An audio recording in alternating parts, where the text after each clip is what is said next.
Every year my family forgot my birthday, until the year I bought a lake cabin and they all showed up to congratulate me. They called it family property, demanded 50%, and threatened my job. But when I opened the door, I had a recorder running, a camera on, and had already sent an email at 8 a.m. They knew nothing about it. That email would leave them no way out. My name is Maren Elwood. I am 29 years old, and I am very good at my job. I live in Ashboro Ridge, a quiet neighborhood carved into the foothills of the Blue Ridge, just far enough from the city to escape the noise but close enough to commute to Cinderline's studio. As a lead commercial interior designer, I do not just pick paint colors, I command six-figure budgets. I translate the abstract identity of a corporation into physical, functional space. I manage contractors. I anticipate supply chain bottlenecks in high-traffic restaurants. I source non-porous quartz composites that look like delicate Calicut marble but wear like iron. My life is about precision, control, and ensuring every single element serves a purpose. I am, by all accounts, successful. My phone buzzed on the polished concrete desk, a vibration that felt abnormally aggressive. It was the Ashboro Crew group chat, my real family, the one I had built myself. Juno. Okay, so reservation is confirmed for 8 at the Gilded Trout. Piper, you are on for the cake. Mateo. Confirmed. I got the gift. He's going to lose his mind. Piper. Chocolate hazelnut torte. His favorite? See you all Friday. I smiled, genuinely happy for Mateo's husband. They deserved it.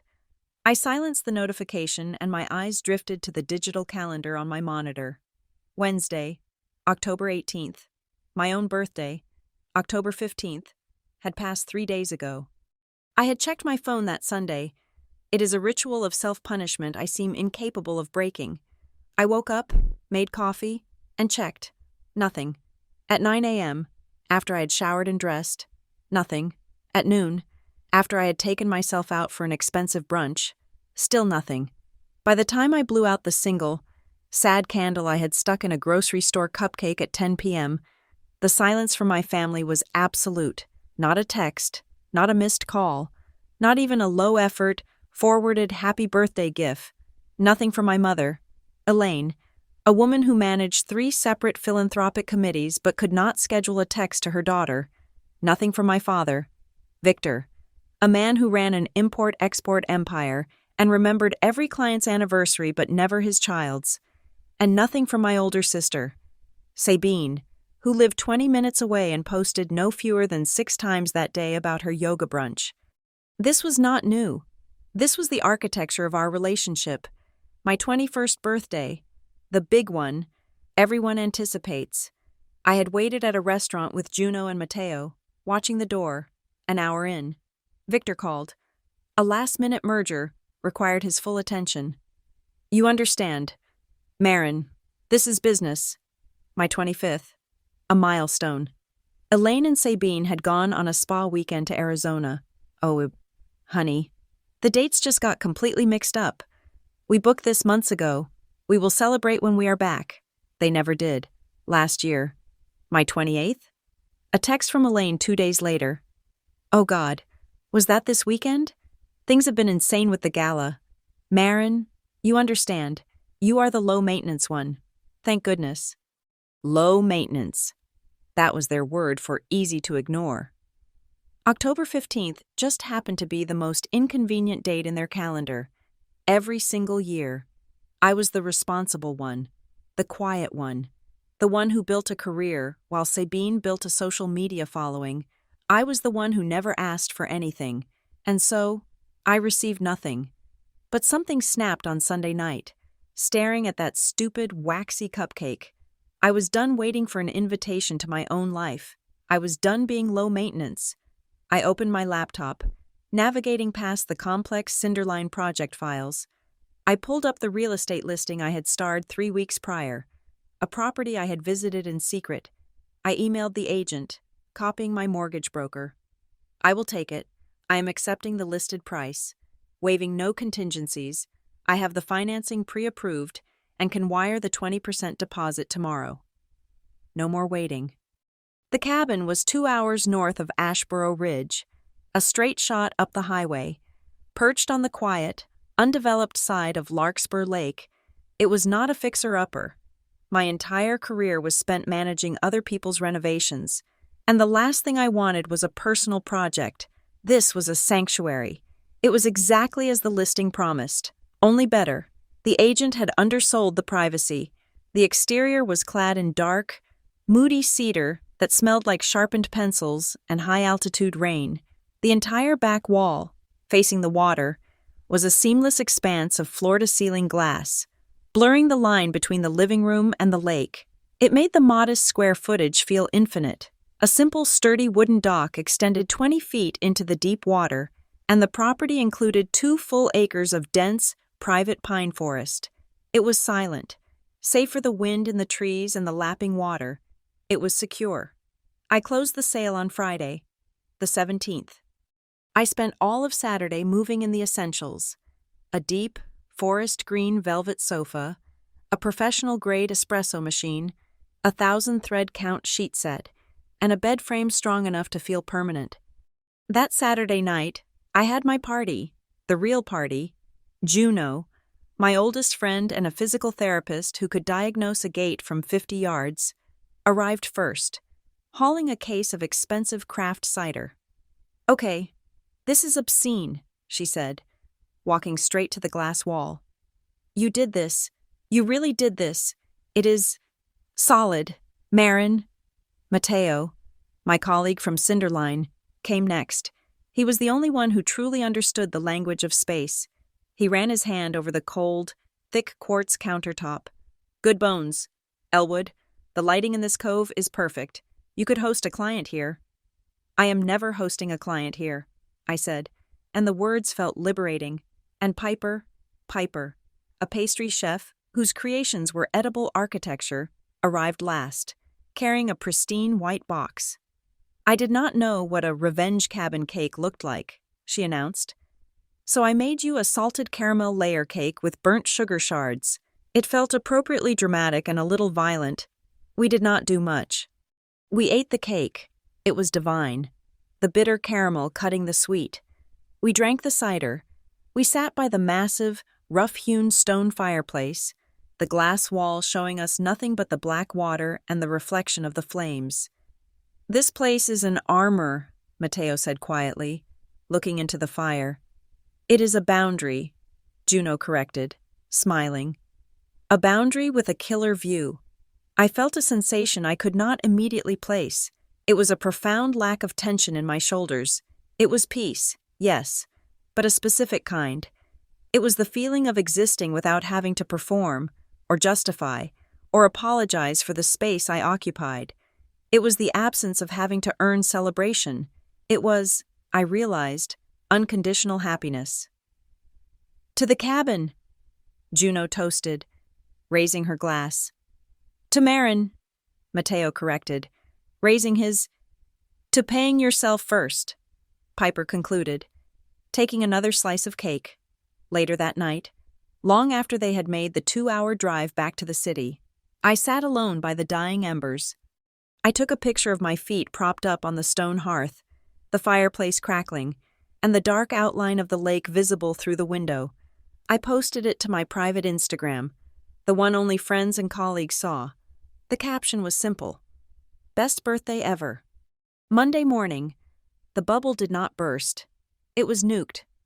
I was at the studio early, determined to finalize the blueprints for the new flagship restaurant for the Oakhart Group. This was a massive project, the kind that defined a quarter. I was in the zone, my screen filled with CAD renderings, aligning ADA-compliant pathways and detailing the custom millwork for the bar backing. Details were everything. My phone began to vibrate on the desk. It did not just buzz, it rattled, skittering across the bamboo surface like a panicked insect. A text from Sabine. "What the hell is this?" Followed immediately by a screenshot of my Instagram post. A text from Elaine. "You bought a house? Without discussing it? Call me." A text from Victor. "Call my office immediately. This is not a request." I fixed my eyes on the screen. The Instagram post. Of course, Sabine followed me. She must have screenshotted it and sent it to the family chat, the one I was perennially excluded from, the one they used to plan holidays I was only invited to at the last minute. My phone immediately rang. My father. I pressed the silence button. My thumb steady. My focus on the blueprints was gone, the lines blurring. My stomach tightened into a cold, familiar knot. This was the reaction I had anticipated, yet the velocity of it was stunning. It rang again. My mother. I silenced that too, and turned the phone face down. I would not let them breach the walls of my studio. I would not let them derail this project. Such a breach was unprofessional. Why buy property without telling us? You need to answer your phone. We are your family. Marin, this is incredibly disrespectful. You are intentionally hiding things. Are you getting these? Call me. Victor is furious. The texts kept coming, one after another, a barrage of digital indignation. I shut the phone off completely. I would not let them ruin this. I took a deep breath, focusing on the sharp, chemical faint scent of the blueprint ink. I had work to do. I had a deadline. I managed 2 hours of solid, focused work. I finalized the electrical plan. I sent the spec sheet to the contractor. I was just starting to feel the rhythm return, the panic in my chest subsiding, when the front doorbell to my apartment rang. I was not at my apartment. I was at Cinderline. No, wait, that was not the studio's intercom. That was my home. I had been so deep in the zone I had forgotten I was working from my apartment in Ashboro Ridge that morning. It was not the polite ding-dong of a delivery driver. It was a long, insistent press, held down for 3 full seconds. I froze. I lived in a secure building. You needed a code to get to my floor. They knew the code. I had given it to them 2 years ago for an emergency that never materialized. The bell rang again. 3 sharp, impatient bursts, demanding. I walked slowly from my home office, my socks silent on the hardwood floor. My heart hammered a sudden, heavy beat against my ribs. I did not look through the peephole immediately. I just stood in the entryway, listening to the muffled sounds from the hallway. Marin, we know you are in there. My father's voice. Victor, deep, commanding, and used to immediate obedience. Open the door. We are not doing this in the hallway. Your neighbors will hear. Elaine, always concerned with appearances, I took a quiet breath, my professionalism evaporating, replaced by the old, cold dread. I pressed my eye to the fisheye lens. It was all of them, my entire family, clustered on my welcome mat. They were not dressed for a casual drop-in. They were not dressed in their Sunday casuals. Victor was in a crisp, dark navy suit, the kind he wore when he was closing a deal or intimidating a subordinate.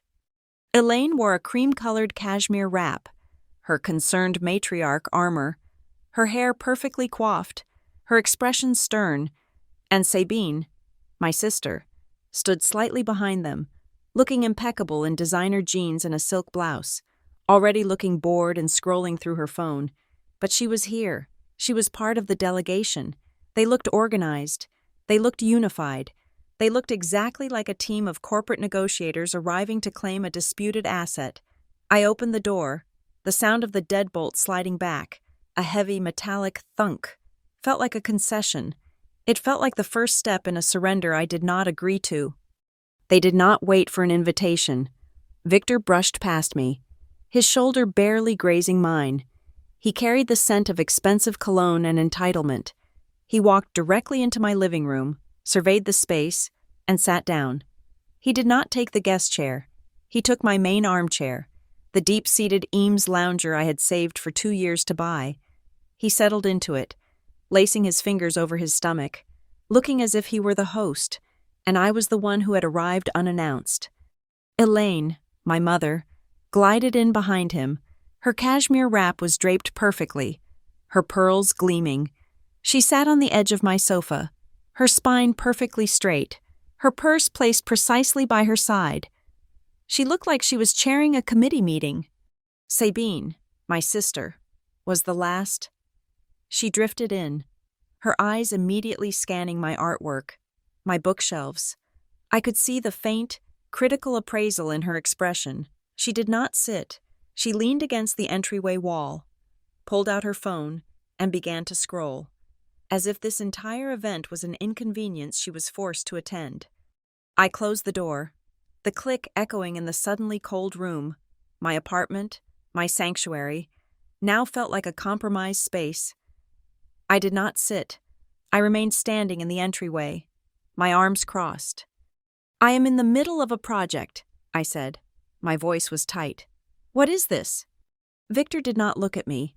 He was busy examining the joinery on my media console. "We saw your Instagram post," he said, his voice casual, as if discussing the weather. "The cabin? A significant purchase." "It is," I said, "and it is mine." He finally turned his gaze on me. It was heavy, assessing. "That is the point of this discussion. It is not, strictly speaking, just yours. It is a family asset." I stared at him. The sheer audacity of the statement, delivered with such calm authority, was staggering. "It is not a family asset. I found it. I financed it. I paid for it. My name is the only name on the title." "A technicality," Victor dismissed, waving his hand. "We are here to correct that oversight. You will transfer 50% of the cabin's title to the family trust." The words hung in the air. 50%. Not congratulations, Marin, not, "It looks lovely. Can we visit?" But a demand, a corporate directive. I almost laughed. It was the most absurd thing I had ever heard. "No," I said. The word was flat. Final. Elaine sighed, the sound of a patient teacher dealing with a difficult child. She leaned forward, clasping her manicured hands. "Marin, darling, don't be difficult. You have to think bigger. This is not about you. This is about family. This is about legacy." She gestured vaguely toward Sabine, who was still absorbed in her phone. "Think of Sabine's children, your niece and nephew.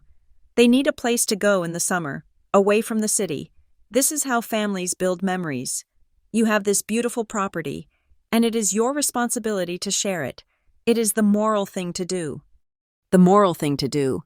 They were weaponizing my niece and nephew, using them as a human shield for their greed. "My responsibility?" I repeated, my voice rising despite my control. "I bought a house, not a community center. If you want Sabine's kids to have memories, you can take them on vacation." I looked at the three of them. This tribunal convened in my living room to pass judgment on my success. The cold knot in my stomach was tightening into something sharp, something angry. "Where were you all 3 days ago?" Elaine frowned, her brow furrowing in genuine confusion. "What are you talking about?"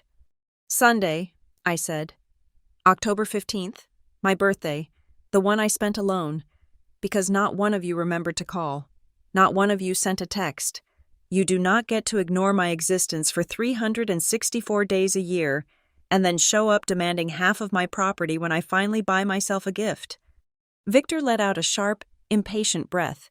He looked at me with open contempt. "Birthdays? You are still crying about birthdays? That is childish nonsense. Marin, we are here discussing a significant financial asset, and you are bringing up cake and candles. Grow up. This is the real world. This is about family security."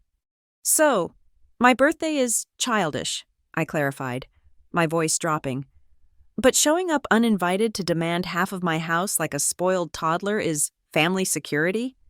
Sabine finally looked up from her phone, her expression bored and annoyed. "Oh my God, can you just not be so dramatic, Marin? It is just a house. He is offering to put it in the trust. It is not a big deal. Just sign the papers so we can go. Some of us have actual plans today." Dramatic, the word they had used my entire life to silence me. Any feeling I had that was inconvenient to them was dramatic. Any boundary I tried to set was an overreaction. "No," I said again. I looked directly at Victor, at the man sitting in my chair, in my home. "The answer is no. You are not getting 50%. You are not getting 1%. You are not getting a key. You are not getting a weekend on the calendar. The cabin is mine. I earned it. I paid for it. And you have no claim to it. This conversation is over. Please leave." The silence in the room stretched. Sabine actually lowered her phone. Elaine's mask of patient benevolence cracked, her lips thinning into a hard, white line. Victor's face changed. It was a terrifying transformation. The veneer of the concerned father did not just fall, it evaporated. His eyes went flat and cold, the way I had seen them go once when a supplier tried to renegotiate a contract. It was the look he got right before he decided to financially destroy someone. He stood up slowly, deliberately, using his full height to loom. He was a big man, and he knew how to use that space as a weapon. "You are making a very foolish, very naive mistake," he said, his voice dangerously soft. "You think you are independent. You think that job at Cinderline Studio? That is all you? You think you built that career by yourself?" A cold dread, colder than my anger, began to seep into my veins. "What are you talking about?" "The Oakhart Group," he said, naming my biggest client, the flagship restaurant project I was designing, the project that would define my year. "Michael Oakhart, you think he found Cinderline Studio in a magazine? I play golf with him. I put your name, your firm's name, in his ear over cigars. I made that introduction happen. I built the bridge you just walked across, Marin." It felt like the floor had dropped out from under me. I had thought my portfolio had won that. I thought I had won that. "I have," he continued, taking a slow step toward me, deep relationships in the construction and development world in this state. I know the investors, I know the city council members, I know the people who approve the permits, and I know the people who sign the checks, your checks." He stopped, barely 2 feet from me. "Are you threatening my job?" I whispered. "I am stating a fact," Victor corrected me, his voice smooth as glass. "You are part of this family. You will contribute to this family, or you will learn, very quickly, what it means to not be part of it. You will find out just how cold the world is when my influence is not there to protect you. You will learn how hard it is to get a blueprint approved, how quickly a client can lose faith when your name is flagged." This was not a negotiation. This was a shakedown. This was extortion. Elaine, seeing her opening, seeing the checkmate, rose gracefully from the sofa. She was the closer. "We will not discuss this further while you are being so emotional," she said, pulling her wrap tighter. "Your father is right. You need to think about this. Think about what you are throwing away for a pile of wood by a lake. We will give you 48 hours to have your lawyer, if you feel you need one, look at the transfer papers. Victor will have them messengered to you this afternoon." She walked to the door, a queen dismissing an audience. Sabine was already out, halfway to the elevator, her duty done. Victor paused in front of me, his shadow falling over me. 48 hours, Marin, Wednesday, at noon. It was not a reminder, it was a deadline. Then he turned and walked out, leaving my door wide open. I stood there for a full minute, just breathing. The air was still, thick with the phantom scent of his cologne. I walked to the door, shut it, and locked the deadbolt. I leaned my forehead against the cool wood. My hand, I noticed, was shaking. It was not fear, it was adrenaline. It was a rage so pure and so profound, I had not known I was capable of feeling it. I had spent my life being the low-maintenance one, the responsible one. It was all a lie. I was not a daughter. I was an untapped asset. I was a retirement plan they had just discovered. The cabin was not a home. It was a line item they had not accounted for, and they were here to correct the ledger. My hand was shaking, but my gaze, when I caught it in the dark screen of my phone, was perfectly stable. I was not a child. I was a 29-year-old professional. And my father, the man who had ignored my birthday, had just threatened my entire career to steal my house. I walked back to my desk, past the Eames chair. I would have to sell it. I could not sit in it again. I sat down and powered my phone back on. It exploded, a cascade of missed calls and notifications, and, as I expected, a new voicemail icon. I pressed play. "Marin," Victor's voice, cold and pragmatic. as if dictating a memo. I trust you are giving my proposal the seriousness it deserves. Do not make this harder than it needs to be. I am sending the papers. Wednesday. I pressed save. I scrolled through the text messages that had come in during their visit. We are downstairs. Open the door. Stop being childish. We are trying to help you. Marin, this is for your own good. I took a screenshot of every single one. I opened my laptop. I created a new, encrypted folder on my secure cloud drive. I did not name it Family Drama or Cabin Problem. I named it Larkspur Defense. I created a new document. I typed, Monday, October 18th, 11:02 a.m. Victor, Elaine, and Sabine Elwood arrived at my apartment unannounced. I detailed the entire conversation, transcribing it as accurately as I could. The demand for 50%, Elaine's moral justification using the children. I typed Victor's exact words. I know the people who stopped signing them. I wrote down the ultimatum. 48 hours, Wednesday at noon. I documented everything. This was not a family dispute. This was attempted extortion, and I was not going to be low maintenance any longer. My phone buzzed. A new message, this time from the Ashboro crew chat. Piper. Hey, how's the first post-cabin Monday? Still glowing? Juno. You alive? Or did you quit your job to become a full-time lake witch? My fingers flew across the keyboard. My family just left my apartment. They demanded I give them half the cabin. The replies were instant. Mateo. What? Juno. They demanded? As in, how? Piper. Are you kidding me? No. What did you say? I typed out the rest of it. The family trust, the legacy, and finally, the threat. He told me he'd ruin my career with the Oakheart Group if I did not sign. The pause in the chat was palpable. Mateo. He threatened your job? Marin. That is illegal. That is tortious interference with a business contract. That is a real, suable thing. Juno. They are insane, completely unhinged. What are you going to do?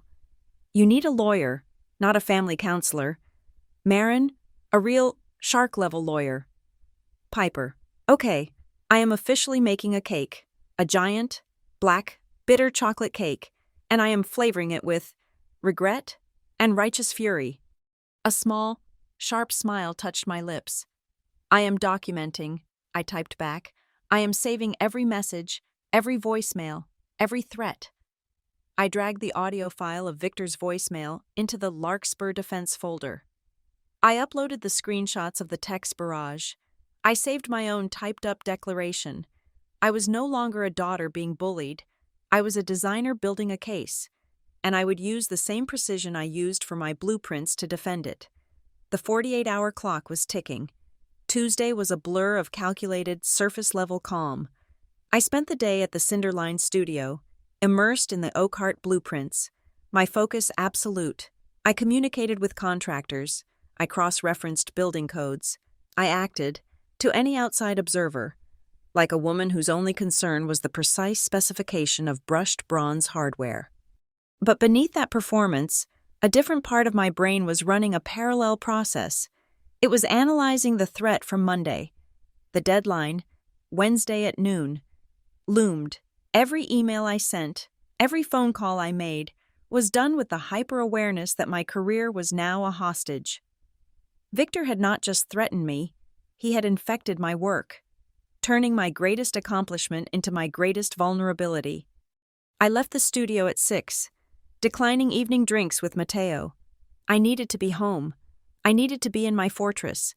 I microwaved leftover soup, my Larkspur Defense folder open on my laptop at the kitchen counter. I reviewed the screenshots of the texts, the audio file of Victor's voicemail. It was cold. It was specific. But was it enough? His threat was veiled. Learn what it means to not be part of it. A good lawyer could argue that was fatherly concern, not extortion. I was missing a piece. I was defending against the opening move, but I did not know the midgame. At 9:34 p.m., my intercom buzzed. My entire body went rigid. My heart slammed into my throat. They were back. He was back. Victor, coming to see if I was ready to capitulate. 24 hours early. The soup turned to acid in my stomach. I walked to the video panel, my hand unsteady. I pressed the view button. It was not Victor, it was Sabine. She was alone, standing on the sidewalk under the harsh green glow of the streetlight. The image was grainy, but the difference was stark. The immaculate, bored socialite from Monday was gone. This Sabine was pale, her hair pulled back in a messy knot. She wore no discernible makeup. She was hugging herself, though the night was not cold, and in one hand, she clutched a large convenience store coffee cup like a lifeline. She looked frayed, exhausted, and unmistakably spooked. I stared at the screen. This was not a power move. This was something else, a deviation from the plan. I pressed the talk button. "What do you want, Sabine?" Her voice came through the speaker, thin and reedy. "Marin, please, I just need 5 minutes. I am not here for them. Please." I did not trust her.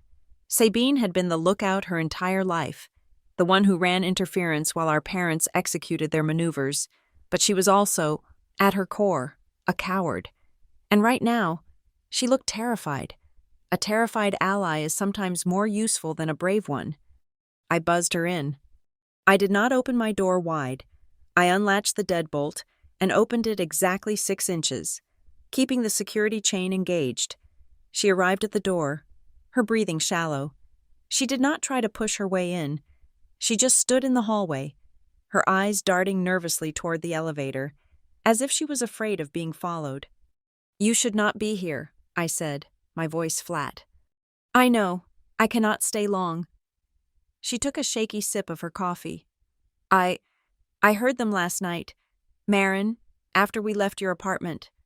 She had been in the car, on the ride home, feigning absorption in her phone while Elaine and Victor debriefed. "Mom was angry. She said you were ungrateful, that you were acting like a stranger. But Dad was different. He was calm. He was impressed." "Impressed?" "He said you were tougher than he thought, and that the soft approach had failed." Sabine's eyes met mine, and for the first time, I saw genuine fear in them. "Marin, the 50% demand? That was just the opening negotiation. They knew you would say no to that. What is the real plan, Sabine?" She took a deep breath. "They are going to fabricate a loan. They are going to say they gave you $200,000 for the deposit on the cabin. A verbal family loan, they are calling it. Dad has already met with his lawyer, Kensing and Croft. They are drafting paperwork right now." My blood ran cold. 200,000. That was almost exactly the deposit amount. This was not a vague threat. It was a precise, calculated strategy. It was fraud. "They are going to file a lawsuit," Sabine rushed on, her words tumbling out. "They are going to claim you defaulted. They will file a lis pendens on the cabin, tying it up in court. Dad's lawyer said it does not even matter if they win. He knows you do not have the money to fight his legal team for 2 years. He said he will paper you to death until you are broke, and then you will have to sell the cabin just to pay your own legal fees. And he will be the only buyer. A war of attrition, not a legal battle, a financial one. It was brilliant. It was evil. And it was exactly how Victor Elwood operated." I stared at my sister. The chain between us felt 1,000 miles long. "Why are you telling me this?" Sabine's carefully constructed mask finally crumbled. Her face twisted, and a single, hot tear rolled down her cheek, which she wiped away with angry, trembling fingers. "Because he is insane," she whispered. "This is not about a house anymore. He is talking about fake documents, about creative accounting. He is dragging me and my children into this, using us as his excuse, and I do not want to be a part of it. I will not go to jail for him." She looked away. I am tired of being his puppet. I am tired of all of it." She was not here for me. She was here for her. She was here to mitigate her own risk, to draw a line at active criminal conspiracy. She was not a hero. She was just a cornered animal trying to save herself. That did not matter. The information was good. "Thank you for telling me," I said. My voice was devoid of warmth, and she visibly flinched. There was no reconciliation here. I offered no comfort, no absolution. I slid the security chain off, and I closed the door in her face. The second the deadbolt clicked home, I moved. The fog of ambiguity was gone, replaced by the sharp, electric clarity of a direct threat. Fabricated loans, Kensing and Croft, a war of attrition. I grabbed my phone and dialed the number Juno had sent me hours ago. A name, a number, and a note. "She is expensive. She is a shark, and she hates bullies." A voice answered on the third ring. Not a secretary, the principal. "Fawcett?" It was a sharp, clipped sound. "My name is Marin Elwood. I am a commercial designer, and I need to hire you. I was referred by Juno Kenta." I paced my living room, my words precise. "My father, Victor Elwood, is attempting to extort me for 50% of a property I just purchased. He has threatened my primary business contract with the Oakhart Group.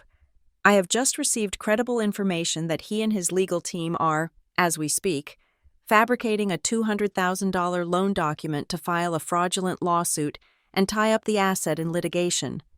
There was a long pause on the other end of the line. It was not a pause of shock. It was a pause of intense, focused calculation. "Victor Elwood," Lyra Fawcett said. Her voice was low, gravelly, and utterly devoid of fluff. "The import-export business, Kensing and Croft, are his corporate counsel. They are aggressive, expensive, and they love procedural warfare. What you described is classic. It is extortion. It is tortious interference. And the loan is civil fraud. Their strategy is sound. Ms. Elwood, they have no legal basis. So they will make the process the punishment. They will bleed you dry. You are correct to be concerned." "Can you help me?" "I can," she said. "But you need to be faster, and you need to be cleaner. They are building a false narrative. We are going to build an ironclad truth. I need a firewall. I want 6 years of your bank statements, every single paycheck stub, every investment account summary, every tax return. I want the full, complete wire transfer receipt for the cabin, showing the origin account. I want the mortgage approval documents.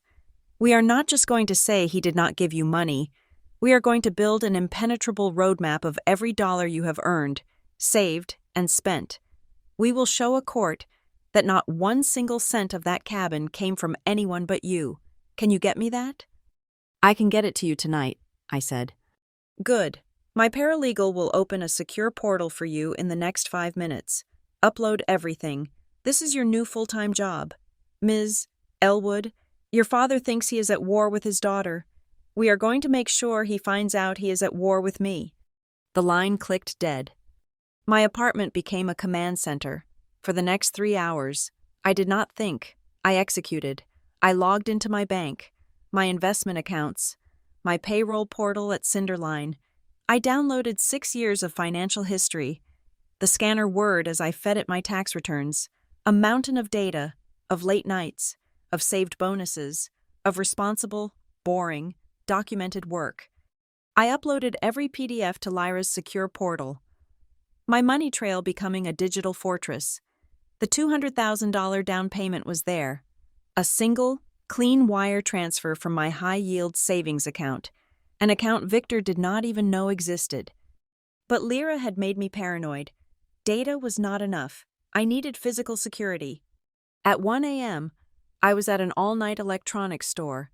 I bought the most expensive, highest-resolution doorbell camera they had.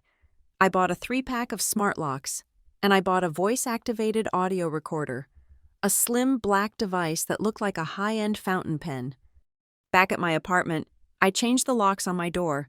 I installed the doorbell camera, angling it for a perfect, wide-angle shot of my entryway. I tested the feed on my phone. Clear. I placed the pen recorder in a heavy ceramic mug full of drafting pens on my living room console table. It was invisible. It was aimed directly at the Eames chair. Victor's chair. I activated it. My Larkspur defense folder was now massive.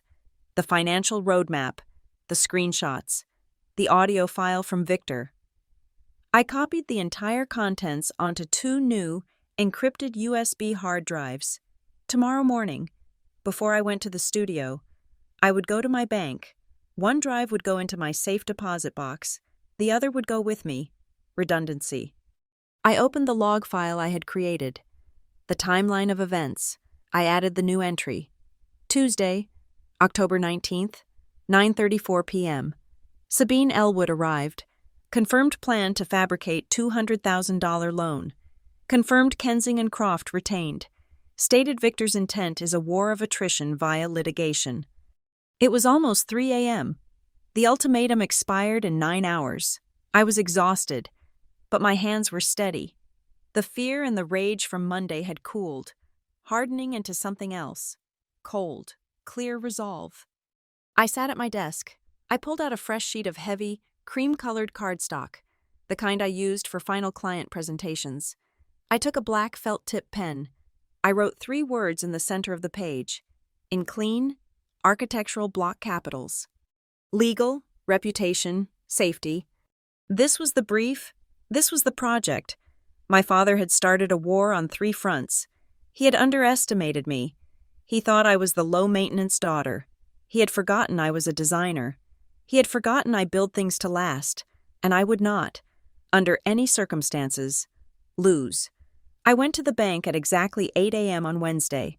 The air was cold, and the seriousness of the act felt appropriate for the morning chill. I slid the slim encrypted hard drive into the safe deposit box. The heavy steel door clicked shut, a sound of finality. 1 copy was secure, locked away. The other was in my bag. The deadline my father had set, noon, was 3 hours away. I was at my desk at Cinderline by 9. I was determined to work. I had to. The Oakhart blueprints were my shield, my proof of competence. I put my phone face down on the desk, silencing all notifications except for my lawyer and my core project team. I would not watch the clock. I would not wait for the axe to fall. At 11:45 a.m., 15 minutes before the ultimatum expired, my phone vibrated. A number I did not recognize. I stared at it, my heart kicking once, hard. It was not Victor. It was not Elaine. It was a local area code, but not one I knew. I let it ring. It went to voicemail. A moment later, a text message appeared from the same number. Ms. Elwood, this is Rowan Hale, Victor Elwood's partner. I must speak with you. It is regarding your father and, I believe, your new lake property. This is a matter of extreme urgency. Rowan Hale. The other name on the letterhead, Elwood and Hale Imports. He was the co-founder, the silent partner. In all the years of forced company picnics and holiday parties, I had seen him perhaps a dozen times. He was the numbers man, the logistical brain, quiet, precise, and utterly allergic to the glad-handing Victor specialized in. This was not a social call. This was not a coincidence. I picked up my phone and walked into one of the studio's soundproof phone booths, a small glass box designed for confidential client calls. I dialed the number. This is Marin Elwood. Ms. Elwood, thank you for taking my call. His voice was wrecked. It was dry, raspy, and carried the profound exhaustion of someone who had not slept in days. I apologize for the cryptic text. I am in a difficult position. What is this about, Mr. Hale? It is about Victor, and it is about the company, and I believe it is about you. He paused, and I heard him take a shaky breath. I cannot speak about this over the phone. Can you meet me? I am near Larkspur Lake. There is a diner called The Roost. Can you be here? In 2 hours? 2 hours? That would be 1:45 p.m. The deadline would have passed. Yes, I said. I can... Come alone, please. The line went dead. I messaged Lyra Fawcett immediately. Victor's partner, Rowan Hale, just called. Wants to meet near the cabin. Sounds desperate. Says it's about Victor and the property. Lyra's reply was instant. Go. He's not a threat. He's a casualty. He's either coming to you for help or to offer it. Record the conversation. Your phone is fine. Just start the audio memo before you walk in. Go." The 2-hour drive was a blur of adrenaline and hypothesis. The deadline of noon passed somewhere on the highway. My phone remained silent. No triumphant call from Victor. No follow-up from his lawyers. Just the humming of the engine and the encrypted hard drive in my bag. The Roost was a small, unassuming diner on the main road into Larkspur. All vinyl booths and the smell of old coffee. I saw him in the back corner, facing the door. Rowan Hale looked 10 years older than the last time I had seen him. His suit was rumpled, his tie was loose, and his eyes were bloodshot behind his glasses. I slid into the booth. I did not take off my coat. I placed my phone on the table. Screen down. The audio memo app already running. "Thank you for coming," he said. He did not bother with pleasantries. He pushed a thick 9x12 manila envelope across the Formica table. It was heavy. "What is this?" "This," he said, his voice cracking, "is why your father is trying to steal your house." I opened the clasp and pulled out the contents. It was not a legal document. It was a stack of financial records. Bank statements from accounts I did not recognize. Apex Global Logistics, Ridgeback Holdings, LLC, printed spreadsheets, and copies of invoices, dozens of them, all for ocean freight container fees and expedited customs brokerage, all approved with my father's distinct, arrogant signature. "I do not understand," I said, but a cold dread was already forming. This was the architecture of fraud. "He has been bleeding the company dry, Ms.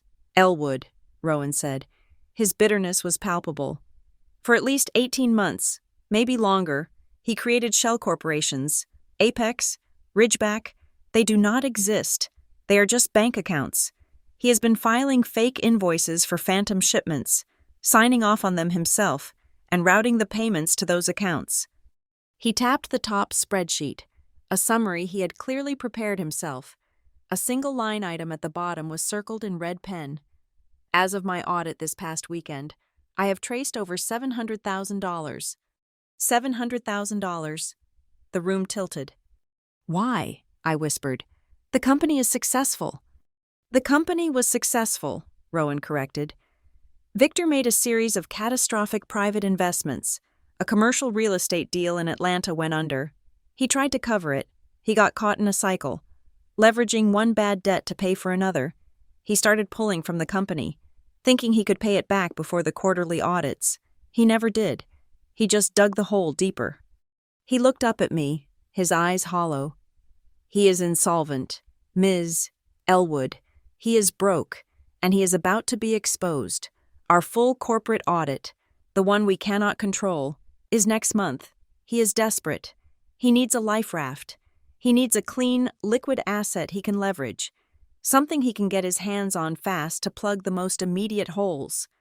"The cabin." The pieces slammed into place with brutal, sickening force. "My cabin," I said. "The $200,000 fabricated loan Sabine told me about. It is the exact amount he needs to cover the immediate discrepancies before the auditors arrive." "He saw your Instagram post," Rowan said, nodding. "And it must have looked like a miracle. A daughter he could bully. A clean asset he could tie up in court. He is not trying to build a family legacy. He is trying to plug a hole in a sinking ship. He is not just greedy, Ms. Elwood. He is a cornered animal. He is trying to avoid prison."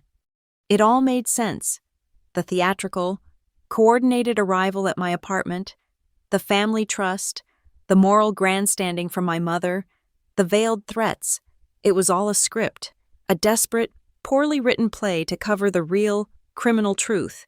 He was not just a bully, he was a thief. "What are you going to do?" I asked. "My lawyers are filing a civil suit on Friday morning to have him removed as managing partner and to petition for an emergency freeze on all company assets. Simultaneously, we are submitting this entire package to the district attorney's office and the IRS. He is finished." "Why give this to me?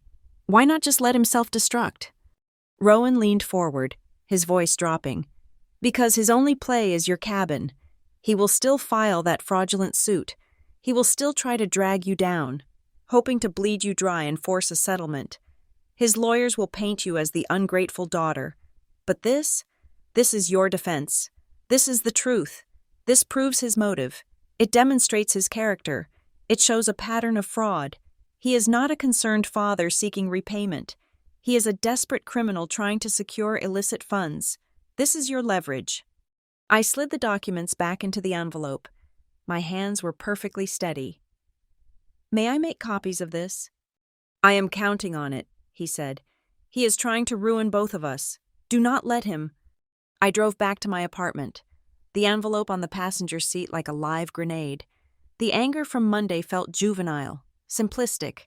This was something else. This was the cold, sterile clarity of a schematic. I was not just an ignored daughter. I was collateral damage in my father's financial implosion. I walked into my apartment and immediately called Lyra Fawcett. I uploaded the entire contents of Rowan's envelope to her secure portal. She called me back within 10 minutes. Her voice, usually so gravelly and calm, was electric. Marin, this is not a smoking gun. This is the entire arsenal. This moves us from defense to pure, unadulterated offense, a plaintiff petitioning a court for an equity judgment, like your father claiming a verbal loan, must have clean hands. Victor Elwood is arriving at court covered in filth. So what do we do? He has no idea we have this, Lyra said. He still thinks he is the shark, and you are the minnow. He is going to proceed with his fraudulent claim, and we are going to let him. In fact, we are going to invite him to— What? We set the trap, she said. He missed his noon deadline. His lawyer will send a follow-up, probably trying to seem amicable. We are going to ignore his lawyer. You are going to email your family directly. Victor, Elaine, and Sabine. You are going to be the reasonable, wounded daughter who just wants to talk this out. We need them in a room. We need them on tape. I sat at my computer, as if on cue. An email pinged. From Victor's lawyer at Kensington Croft. Subject: Amicable Family Agreement. The attached document was the 50% title transfer. They just sent the papers, I told Lyra. Perfect, she said. They are still playing the game. Now, you send your email to all three of them. I opened a new draft. To Victor Elwood, Elaine Elwood, Sabine Elwood. Subject: We need to talk. I have received the documents from your lawyer. This is not what I wanted. This entire situation is escalating in a way that is confusing and aggressive. I am willing to have one, final, civil conversation to resolve this as a family.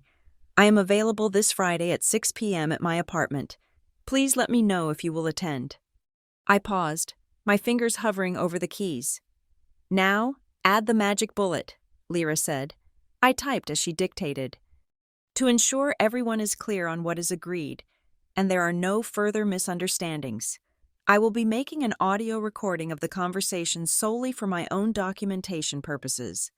This ensures we all have the same, accurate record of the discussion. That is the bind, Lyra explained. It is a legally binding consent. If they show up, they have agreed to be recorded. If they refuse to come because of the recording, they look guilty. They will be so arrogant, so sure of their position. They will not even see it as a threat. They will see it as you being formal. Send it. I hit send. Now, we address the other two fronts, Lyra said. Reputation and safety. I am filing for an emergency temporary restraining order this afternoon, based on his threats from Monday, supplemented by Rowan's evidence of his volatility and unstable character. If he or your mother come near you, your apartment, or your studio before Friday, they will be arrested. My heart hammered. And reputation? The Oakart Group? He is desperate, Lyra said. He will try to burn you down with him. You cannot let him control that narrative. You have to get there first. She was right. I was done reacting. I would not be the low-maintenance daughter. I would not be an ambush victim. I opened my calendar. I scheduled 3 separate, in-person meetings for the next day, Thursday, 9 a.m. My managing partners at Cinderline Studio, 11 a.m. Michael Oakart, my largest client, 2 p.m. the procurement leads for the boutique hotel chain I was designing for. I would not go in with apologies. I would go in with a fact pack. I would explain, calmly and professionally, that I was the target of a fraudulent claim by a family member, and that I was taking aggressive legal action to protect myself and, by extension, my projects. I would control the story. My phone pinged. A reply to my email. It was from my mother. "We are glad you are finally seeing reason. Marin, we will see you on Friday, 6 p.m. They took the bait. The pen recorder was already in the mug. The trap was set. Thursday morning. I was on my first coffee, my eyes scanning the final draft of the Oakhart millwork specifications. My meetings with my partners and clients were set. My fact pack was prepped. A series of individual, hyper-organized folders for each client, ready to be deployed. The temporary restraining order Lyra had filed for was pending, which meant I was in a gray area of vulnerability for the next few hours. My phone rang at 9:15 a.m., an hour before my meeting with Michael Oakhart. It was not Oakhart. It was Mark Jensen, the procurement lead for the hotel chain. This was not a scheduled call. "Marin," he said. His voice was not hostile, but it was tight. "Calling for a quick check-in. Just touching base. Hi, Mark. Everything okay? Did you get the lighting specs I sent over?" I kept my voice perfectly level, professional. "Got them. Yes. Look fine." He cleared his throat, the sound unmistakable. He was uncomfortable. "Look, Marin, I am just going to be direct. I got a call last night, from a friend of a friend, an old associate in the import business." My blood ran cold. An old associate. "He mentioned," Mark continued, that you were in some serious financial trouble, facing some kind of family lawsuit, something about defaulting on a massive loan." My grip tightened on my pen. Victor was not just fast, he was a wildfire. He was not just threatening my clients, he was actively poisoning the well. He was not using his own name, but a network of friends. He used the word bankruptcy, Marin. He said you were distressed and that there was a good chance your personal assets, and by extension, your professional focus, were compromised. "Mark," I said, my voice dropping into a calm, serious register, "I am going to ask you for a professional courtesy. I need you to tell me, as precisely as you can, what was said and who this friend of a friend was." "He said he was an associate of Victor Elwood," Mark admitted. "And the words were, Marin Elwood is facing insolvency. She is being sued for defaulting on a major personal loan and is at risk of bankruptcy. I would be careful engaging in any new long-term contracts." I typed every word into a new document in my Larkspur Defense folder, verbatim. "Mark," I said, my voice steady, "thank you for being direct. What you have been told is a deliberate, malicious, and fraudulent fabrication. It is designed to damage my reputation. I am in a family dispute. That part is true. But the financial claims are false. I have the documents to prove it. In fact, I have a meeting scheduled with your team at 2 p.m. today to address this exact thing." You do?" He sounded surprised. "Yes, my meeting was with your VP, but I'm glad I got to speak with you first. I am bringing a full brief, project timelines, my complete financial standing for the project, and letters of verification. I am not insolvent. I am being targeted. I will see you at 2. "Okay, Marin. Okay, I will see you then." He hung up, still sounding uncertain. He had not been reassured. He had just been paused.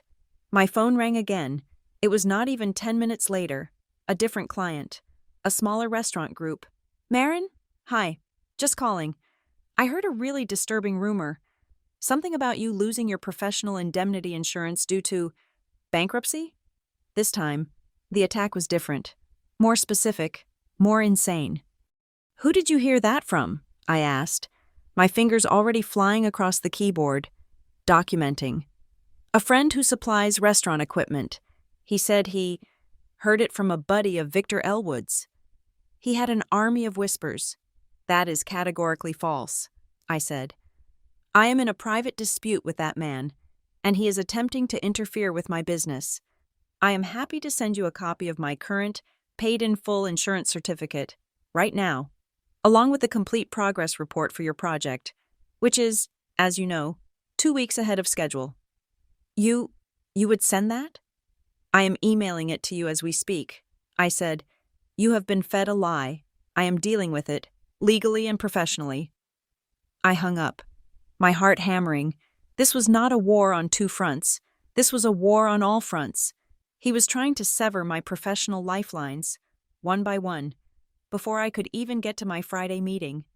I threw my bag over my shoulder. I was not waiting for my 9 a.m. meeting with my partners. I was going to Michael Oakhart's office, right now. I was in his lobby by 10:30. His assistant looked up, surprised.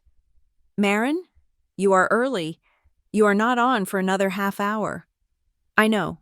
Susan, I said, handing her one of the fact pack folders. Please give this to him. Tell him the meeting is no longer a check-in. It is an urgent briefing. Tell him it concerns my father, Victor Elwood. The name worked. I was in his office in less than 2 minutes. Michael Oakhart was a broad, imposing man who had built his restaurant empire from a single food truck. He did not suffer fools, and he could smell fear. I had to project nothing but control. He was standing by his window, the manila folder already open on his desk. He did not look at me. He looked at the folder. This, he said, tapping the cover, is not a standard project update. Susan said it was about Victor. It is, I said. Michael, my father, as you know, is Victor Elwood. On Monday, he threatened to use his influence, specifically his relationship with you, to destroy my career if I did not comply with a personal financial demand. As of this morning, his associates are actively spreading rumors to my other clients that I'm facing bankruptcy and defaulting on loans. Oakhart turned, his eyes narrowing. He what? He threatened to call me? He claimed he was the reason I got this project, I said. He told me he could, and would, make a call to have me removed from it. Oakhart's face flushed a deep, sudden red. He claimed he got you this project? That arrogant son of a bitch. I gave you this project, Ms. Elwood, because your design for the Trenton Hotel bar was the smartest layout I had seen in a decade. I gave it to you because you came in with a budget that was not just realistic, it was correct. Victor Elwood mentioned your firm once, over golf. After I had already shortlisted you, I found you. I am glad to hear that, I said, my relief so profound I could barely breathe. Because he is now my adversary. He is attempting to fraudulently claim I owe him $200,000 for a property I bought myself. He is doing this because, as of yesterday, I have evidence that he is insolvent and attempting to avoid prison for embezzlement. I laid it all out. Rowan Hale, the shell companies, the $700,000 hole, the desperate need for a liquid asset. Oakhart was silent, his anger replaced by a cold, calculating look. He sat down. So, Victor is underwater, and he is trying to use you as a life raft, and when you said no, he decided to sink you too. Yes, which brings me to this. I gestured to the folder. That is my fact pack. It contains the complete, up-to-the-minute status of your project, the Gantt chart, which shows we are on track, all signed-off change orders, all certificates of payment for materials, proving no vendor is waiting for my money. My firm's letter of credit, and my personal letter of good standing from my bank. I am not bankrupt. I am not insolvent. I am organized. He looked at me, a long, appraising stare. You have guts, Elwood. Most people would come in here apologizing. You came in here with a battle plan. You came in with receipts. I am not going to let him derail this project, I said. Or my career. I am here to assure you that my personal life is being handled by my legal counsel, but that I will always be transparent with you if it threatens to touch our work. He nodded, slowly. You are fine. Marin, your work is excellent. This project is fine. Victor Elwood. On the other hand, he just made the last call of his life to anyone in my network. Thank you, Michael. Do not thank me, he said. Just get the damn restaurant built on time, and send me the name of your lawyer. I may have some context for her about Victor's other business deals. I walked out of his office, my legs shaking, but my head high. One client was secured. The 2 p.m. meeting with the hotel group was harder. Mark Jensen was there, as was his VP. They listened to my presentation. They reviewed the fact pack, but they were different from Oakhart. They were corporate. This is very comprehensive, Marin, the VP said, closing the folder. And very alarming. We appreciate your transparency. However, given the nature of this dispute, and the fact that your family is, as you said, actively spreading rumors, we feel it is prudent to pause. Pause? My stomach dropped. The project is fully funded. We are in the procurement phase. We are pausing for 30 days, he said, his voice flat. We cannot have our flagship project tied to a designer who is in a public, litigious war with her family over fraud and bankruptcy. It is an optics problem. We need to see how this settles. We will reevaluate in 1 month. And that was it. My work was good. My facts were perfect, but the optics, the mud my father was slinging, had been enough. They did not fire me. They put me in limbo. It was a partial loss. It was a wound. I called Lyra as soon as I got to my car. I lost the hotel group, I said, my voice tight. They are pausing for 30 days. Cited optics. The rumors Mark Jensen heard this morning spooked them. He said, a buddy of Victor Elwood's told him, Marin Elwood is facing insolvency? Lyra's voice was sharp. Yes, and the other client was told I was at risk of bankruptcy. I have it all documented, verbatim. Good, Lyra said. This is no longer just interference. This is slander per se. It is a specific, false statement about your professional financial standing, designed to cause pecuniary damage. And it just did. We have damages. I am adding defamation and a claim for tortious interference to the countersuit we are preparing. We will demand they cover the lost revenue from this hotel contract. This just got much more expensive for your father. I got home, exhausted, and my phone buzzed. It was Piper. Juno and Mateo told me what happened. The hotel gig. I am so sorry. That is garbage. I have an idea. A good one. Let's fight back. Let's host a small, elegant, designer's showcase at the new cabin, just for your key clients.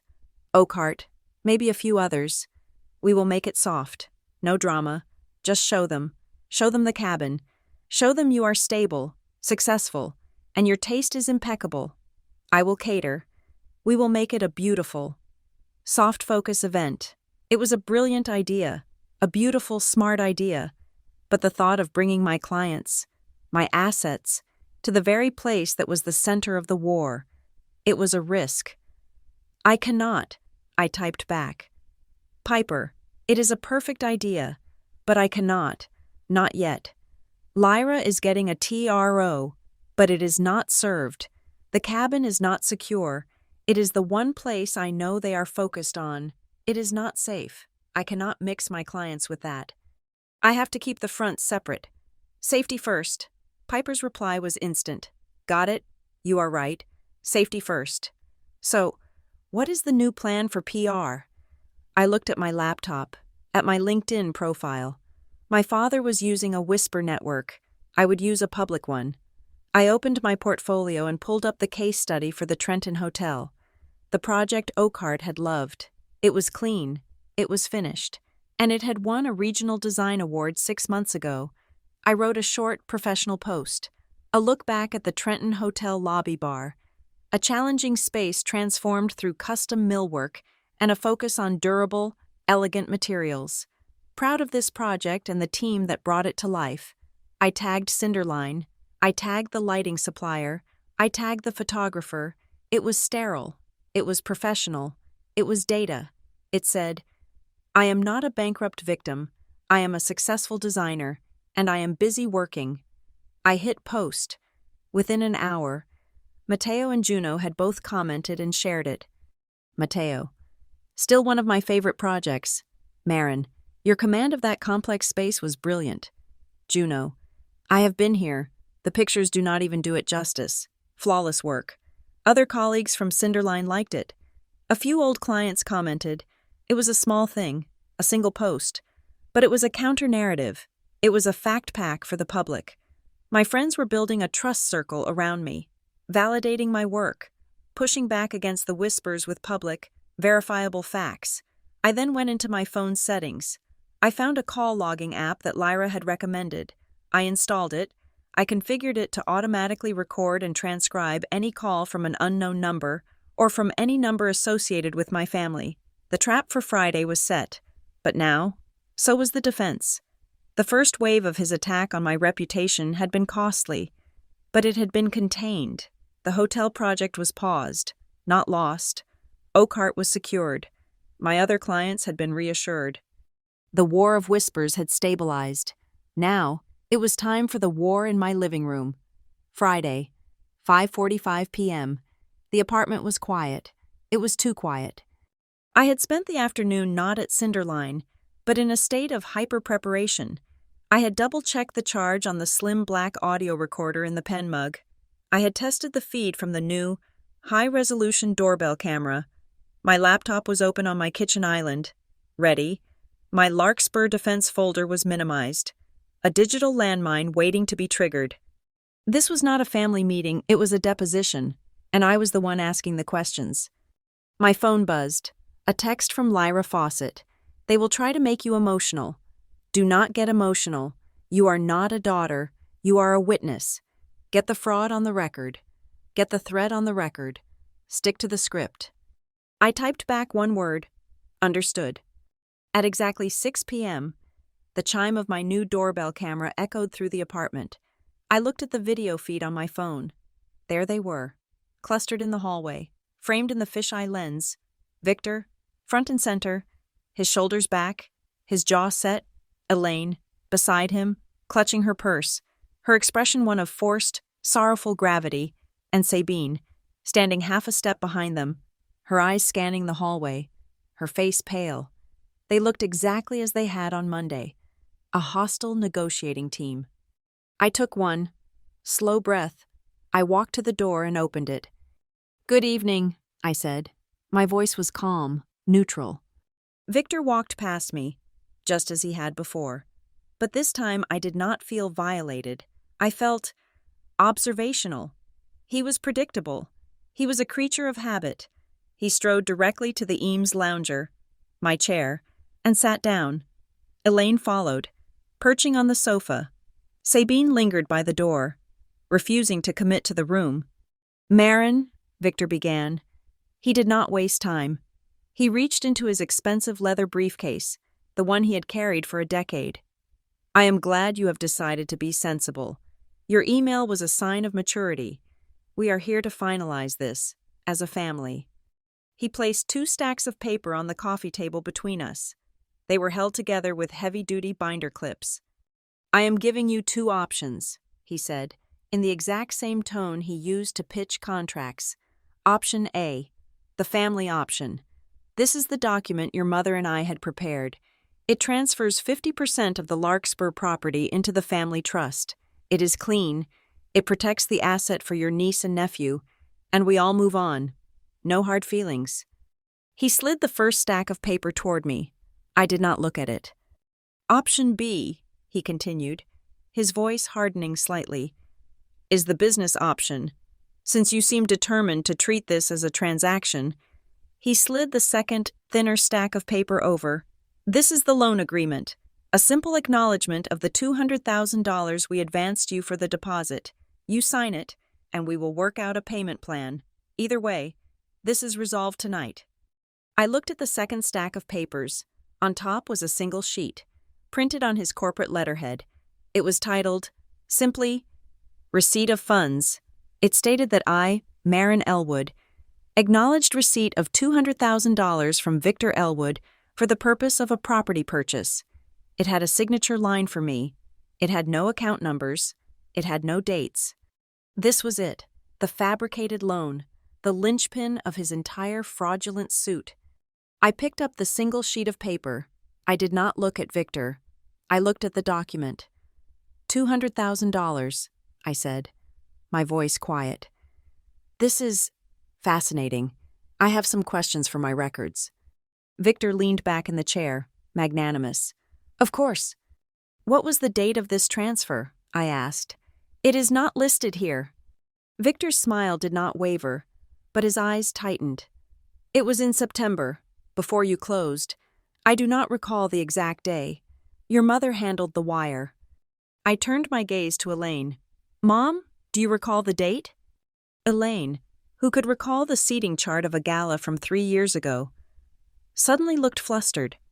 Oh, goodness, Marin, sometime in the middle of the month. It was all very fast, wasn't it? We were just so happy to help you. I see.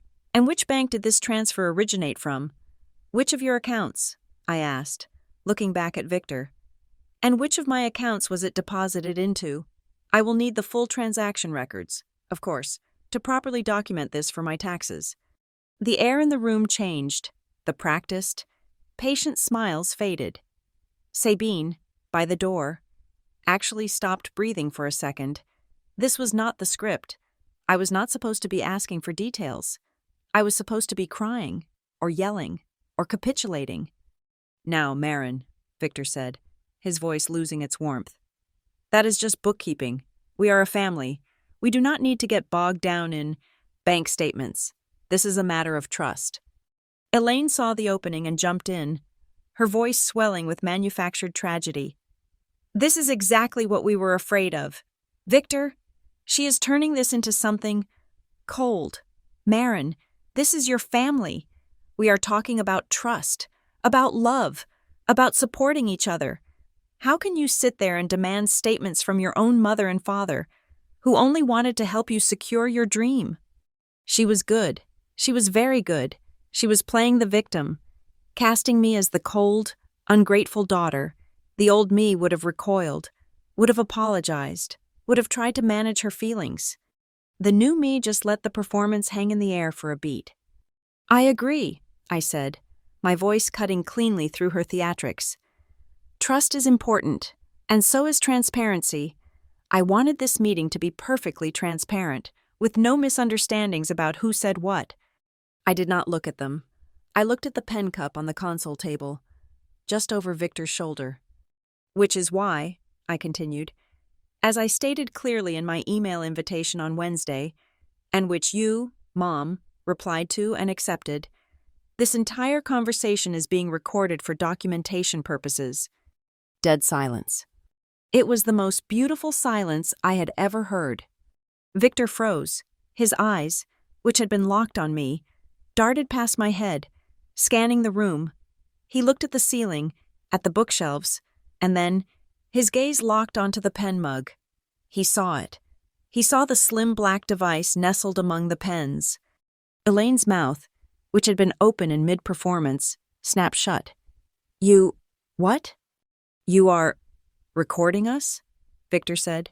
He said it slowly, the words tasting like poison. He began to rise from the Eames chair. In your own home? That is illegal. It is perfectly legal, Dad, I said, not moving. It is a single-party consent state, but more importantly, it is not deceitful. I told you I was going to do it. You all agreed to come. You consented to be recorded the moment you replied yes to that email and walked through that door. This is... Elaine sputtered, her face pale. She was genuinely shocked. She had not even read that part of the email.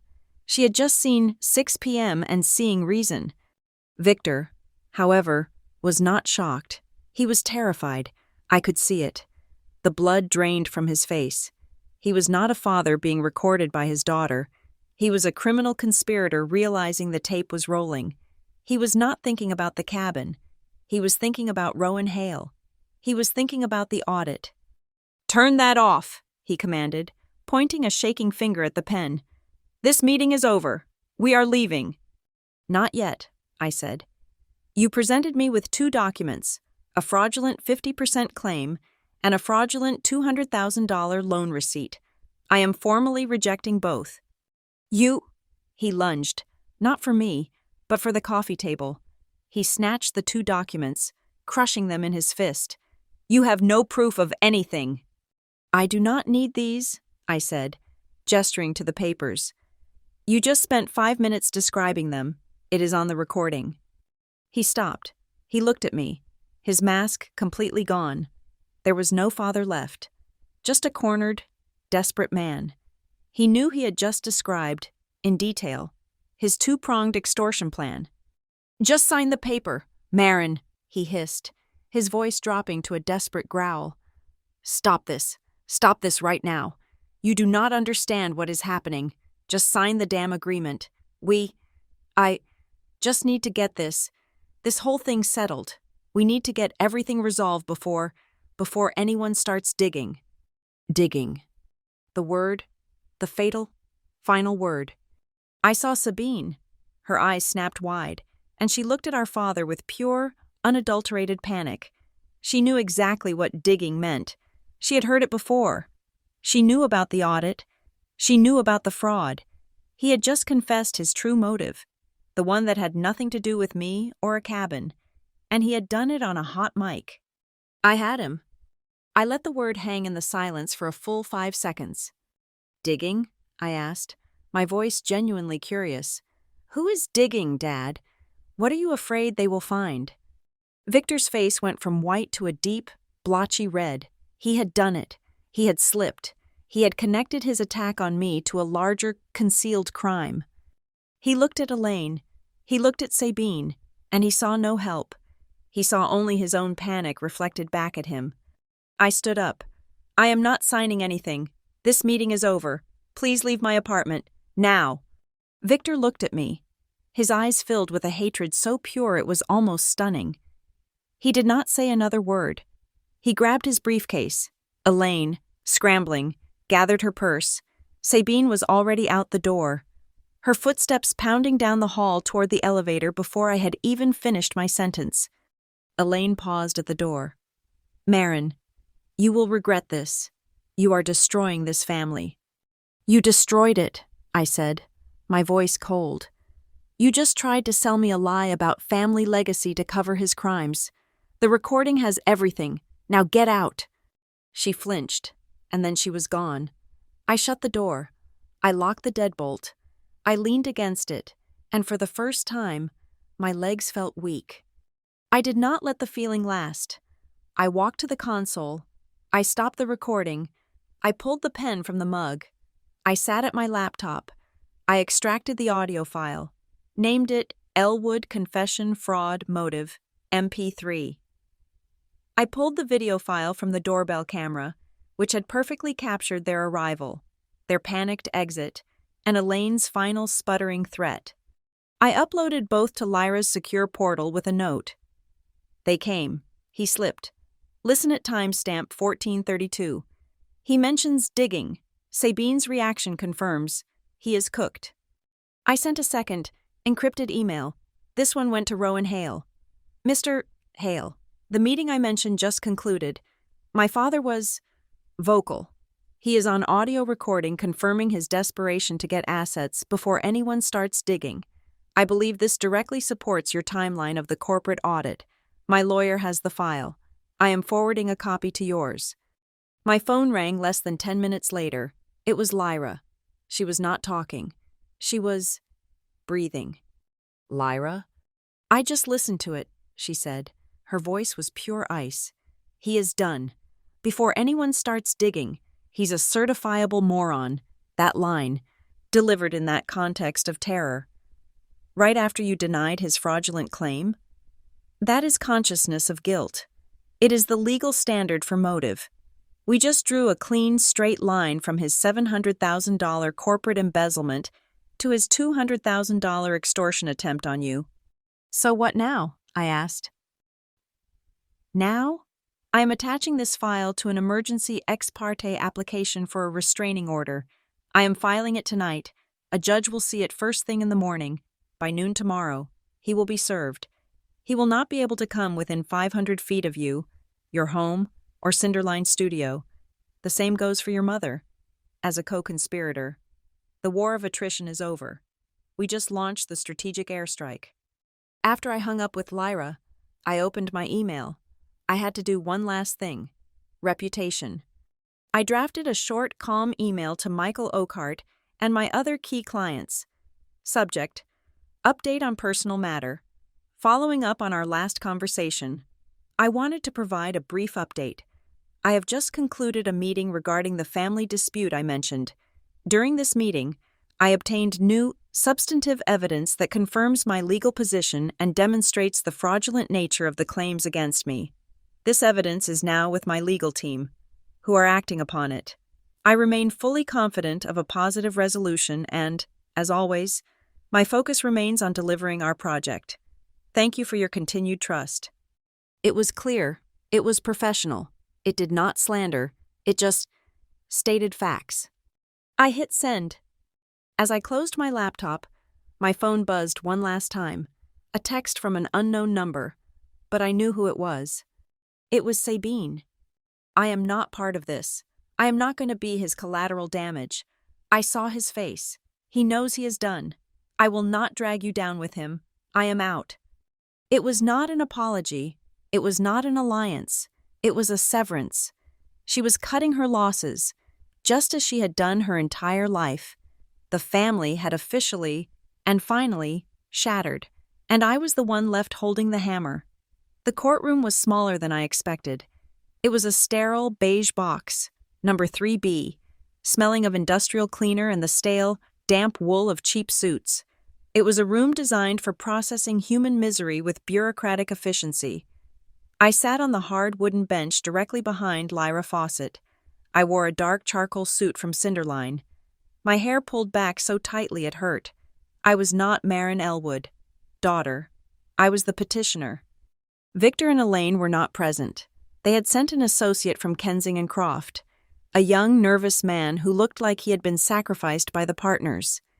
Your Honor, Lyra began, her voice a low, gravelly counterpoint to the room's fluorescent hum. We are here seeking an emergency temporary restraining order.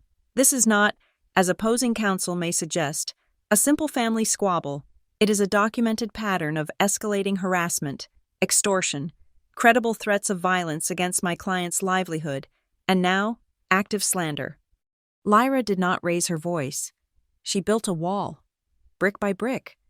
Exhibit A, she said, and a clerk handed a file to the judge. A voicemail left by the respondent, Victor Elwood, on October 18th. In it, he issues a veiled threat and an ultimatum. She played it, the sound of my father's voice, cold, pragmatic, and utterly assured, filled the small, quiet room. I trust you are giving my proposal the seriousness it deserves. Do not make this harder than it needs to be. The judge, a woman with sharp eyes and zero patience, listened, her expression unreadable. Exhibit B, Lyra continued. A series of text messages from the respondent, Elaine Elwood, demanding entry and coordination of the harassment. Exhibit C, the ultimatum email, demanding 50% of my client's property. Exhibit D, a list of my client's professional contacts, colleagues, and clients who were contacted by associates of the respondents over the last 48 hours. The young lawyer from Kensing and Croft stood, shuffling his papers. Your Honor, these are private family matters. Mr. Elwood is simply concerned for his daughter's financial decisions. Concerned? Lyra replied, without turning to look at him. Is that what we are calling it? She looked back at the judge. Which brings me to Exhibit E, a transcript of a conversation from last night, recorded with the full, emailed consent of all parties. In this recording, the respondents present two fraudulent documents, a 50% title transfer and a fabricated $200,000 loan receipt. The judge's eyes flicked up from her papers. When my client refused to sign these fraudulent documents, Lyra said, the respondent, Victor Elwood, revealed his true motive, I direct your Honor's attention to line 117 of the transcript. Lyra read the line, her voice clear and devastating. Victor Elwood, just sign the damn agreement. We need to get everything resolved before anyone starts digging. The judge looked over her glasses at the young lawyer. Digging, counsel?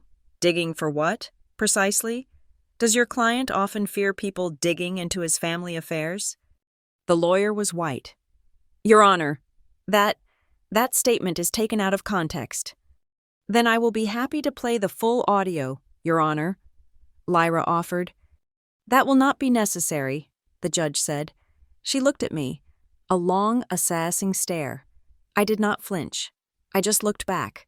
I was not emotional. I was a fact. The court finds a credible, ongoing, and escalating threat of harassment and irreparable harm to the petitioner's professional and personal safety. The judge stated. Her voice was sharp. The temporary restraining order is granted, effective immediately, 500 feet. Both respondents, Victor and Elaine Elwood, are forbidden from any contact, direct, indirect, via telephone, electronic mail, or third party. Any violation will result in their immediate arrest. She struck the gavel. It was a sharp, clean sound, the sound of a door slamming shut. I walked out of the courthouse, took my first deep breath in a week, and drove to Cinderline. The tarot was served to Victor and Elaine by a process server an hour later. The TRO, however, was a private shield. The corporate earthquake began 2 days later. I was in the middle of reviewing a materials board when Mateo walked over, holding his phone. He did not say anything. He just placed it on my desk. It was the website for the Ashboro Business Journal. The headline was massive, stark, and brutal.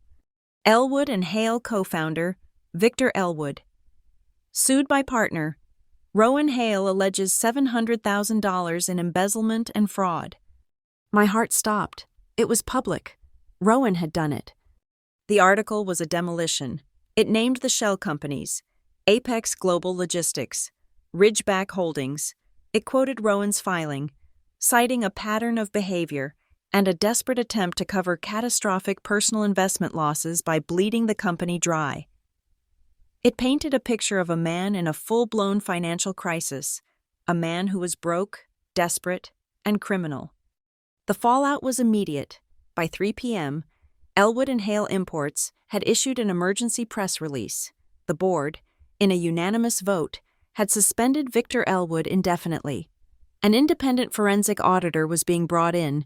His keycard was deactivated. His corporate biography was scrubbed from the company website. He was, in a single afternoon, erased. My phone, which I had kept on silent, began to light up. Unknown numbers, local news affiliates, financial reporters. Then, a text message from Elaine, Marin. You must stop this. This is your family. You are destroying your father. Call Lyra Fawcett. Call Rowan Hale. Tell them to retract. You do not understand what you have done. It was a direct, blatant, and monumentally stupid violation of the order she had been served less than 48 hours prior. I took a screenshot. I forwarded it to Lyra. Her reply was immediate. Got it. Add it to the file. She just waived any right to claim she is an innocent party. She is actively participating. The public rift became undeniable the next morning. A new headline. This one from the Society pages. Elaine Elwood retains separate counsel in wake of husband's fraud allegations. She was not standing by her man. She was building a firewall, scrambling to separate her personal and philanthropic assets from his sinking, toxic ship. The united front of family had shattered on contact with reality. My studio line rang. It was my assistant. Marin, a reporter from the Journal is on line 1. He wants a comment about your father's situation. Tell him, no comment, I said, and forward all future press calls to this number. I gave her Lyra's office line. Lyra's office, in turn, issued the same blanket statement to every inquiry. Ms. Elwood is a private citizen and the victim of a targeted, malicious harassment campaign related to this matter. We do not comment on active litigation. but we are fully confident the facts will speak for themselves. I was not a source. I was not a victim. I was a professional. I put my head down and focused on the Oakhart blueprints. 2 days later, Michael Oakhart himself called me. "Elwood," he grunted. His voice was all business. "I read the papers. It is a hell of a mess. Your father is a thief. I am focused on our project." "Michael," I said, my voice steady. "The work is on schedule." "I know it is," he said. "That is why I am calling. I just closed on the building adjacent to the new restaurant. Small historic lobby. About 2,000 square feet. Needs a total gut. Fast-tracked. I need a designer who can handle pressure, who does not fold, and who keeps meticulous records." I held my breath. "The job is yours, if you want it," he said. "Full fee. Start Monday. You have proven you are not a liability. Elwood, you are stable. That is more than I can say for most of this town."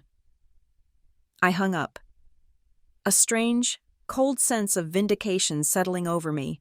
I had lost the hotel project because of the optics of the crisis. I had just gained this new project because of my character during it. The world had tested me, and the part of the world that mattered had decided I was strong enough. But the legal system was not finished. The TRO had secured my safety.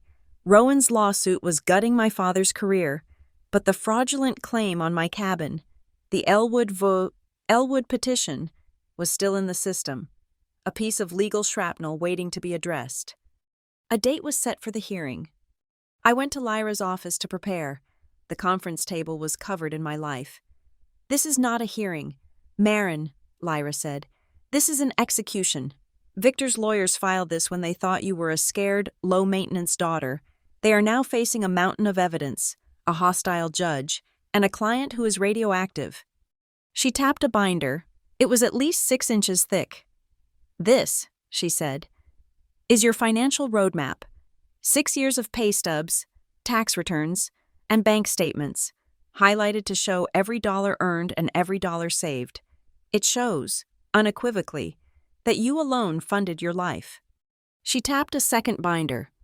"This is the source, the complete, end-to-end documentation of the cabin purchase, the initial offer, the mortgage application, the high-yield savings account, in your name only, from which the $200,000 deposit was wired. There is not a single cent from Victor or Elaine anywhere in the chain."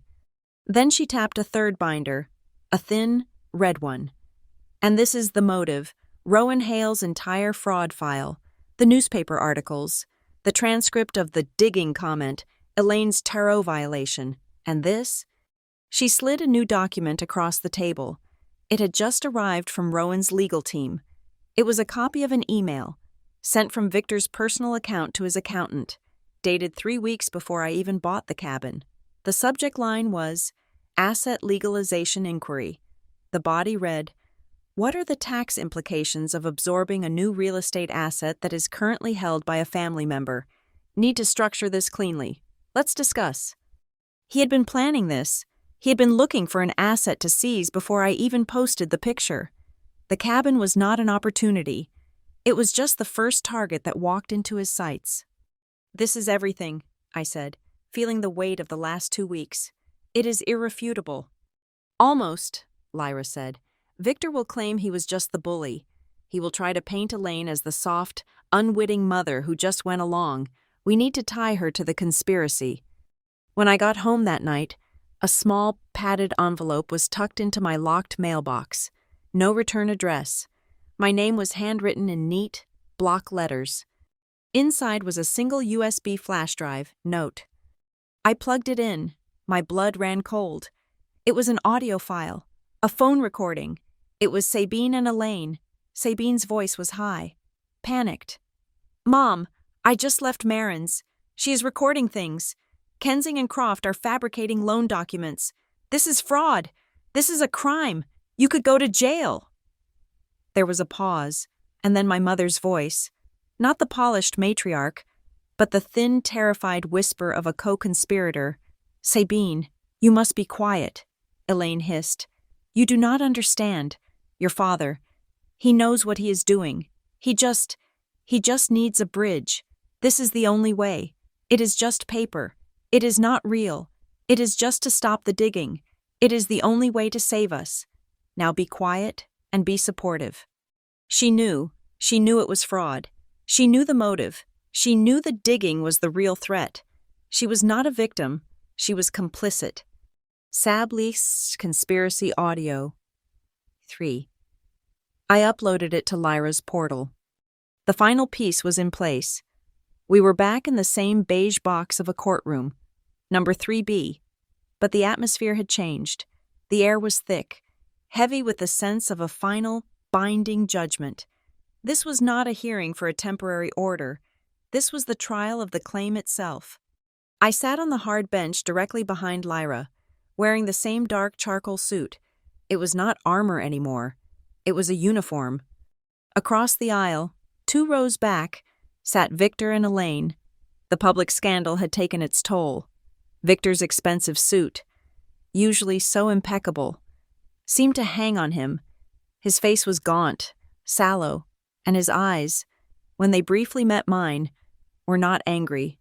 They were hollowed out, burned clean of everything but a dull, desperate hate.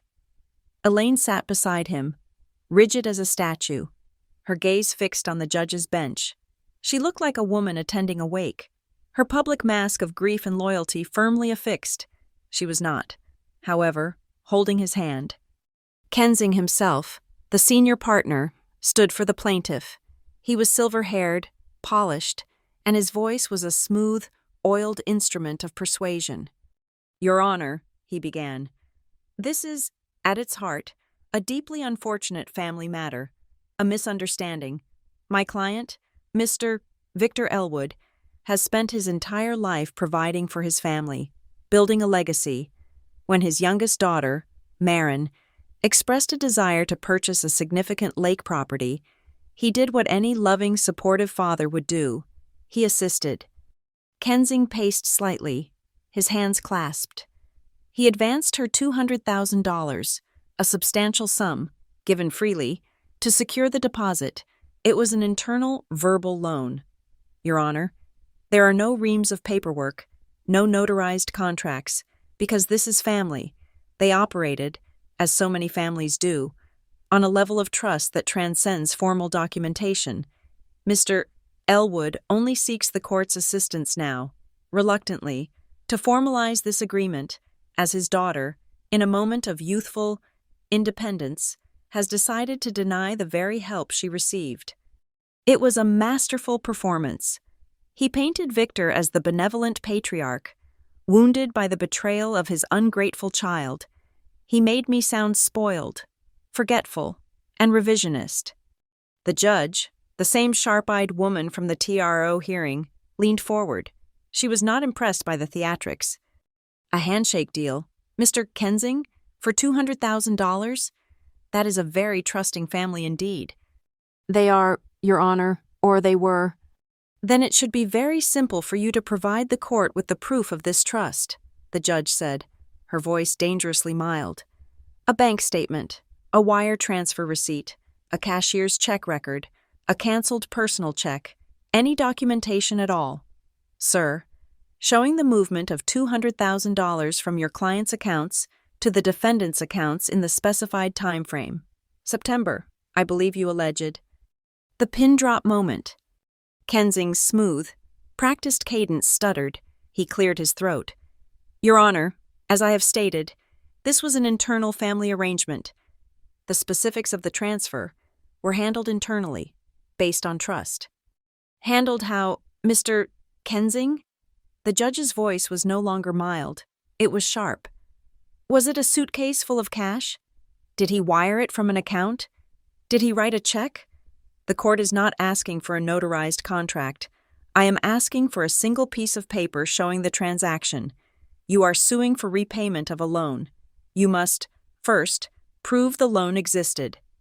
Kensing stood frozen. His eyes darted to Victor, who just stared ahead, his face like stone. The silence in the courtroom stretched, becoming taut and unbearable. "We do not have a specific transaction receipt at this time, Your Honor.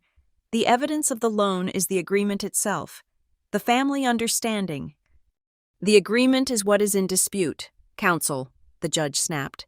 You have filed a petition for repayment of a $200,000 loan for which you have zero, not one, piece of transactional proof. Is that correct? Kensing's shoulders slumped. Your Honor. Sit down, Mr. Kensing. He sat. Lyra Fawcett rose from her seat. She did not move to the lectern. She simply stood, a presence of pure, cold fact. Your Honor, Lyra began. Mr. Kensing is silent because no such proof exists, and it does not exist because this claim is not a misunderstanding. It is a calculated, malicious fabrication. It is an act of perjury and an attempt to defraud this court. Kensing shot to his feet. Objection! Counsel is maligning my client. Sit down. Mr. Kensing, the judge commanded. I overruled this objection last time, and I am overruling it now. Ms. Fawcett is stating her case. Proceed.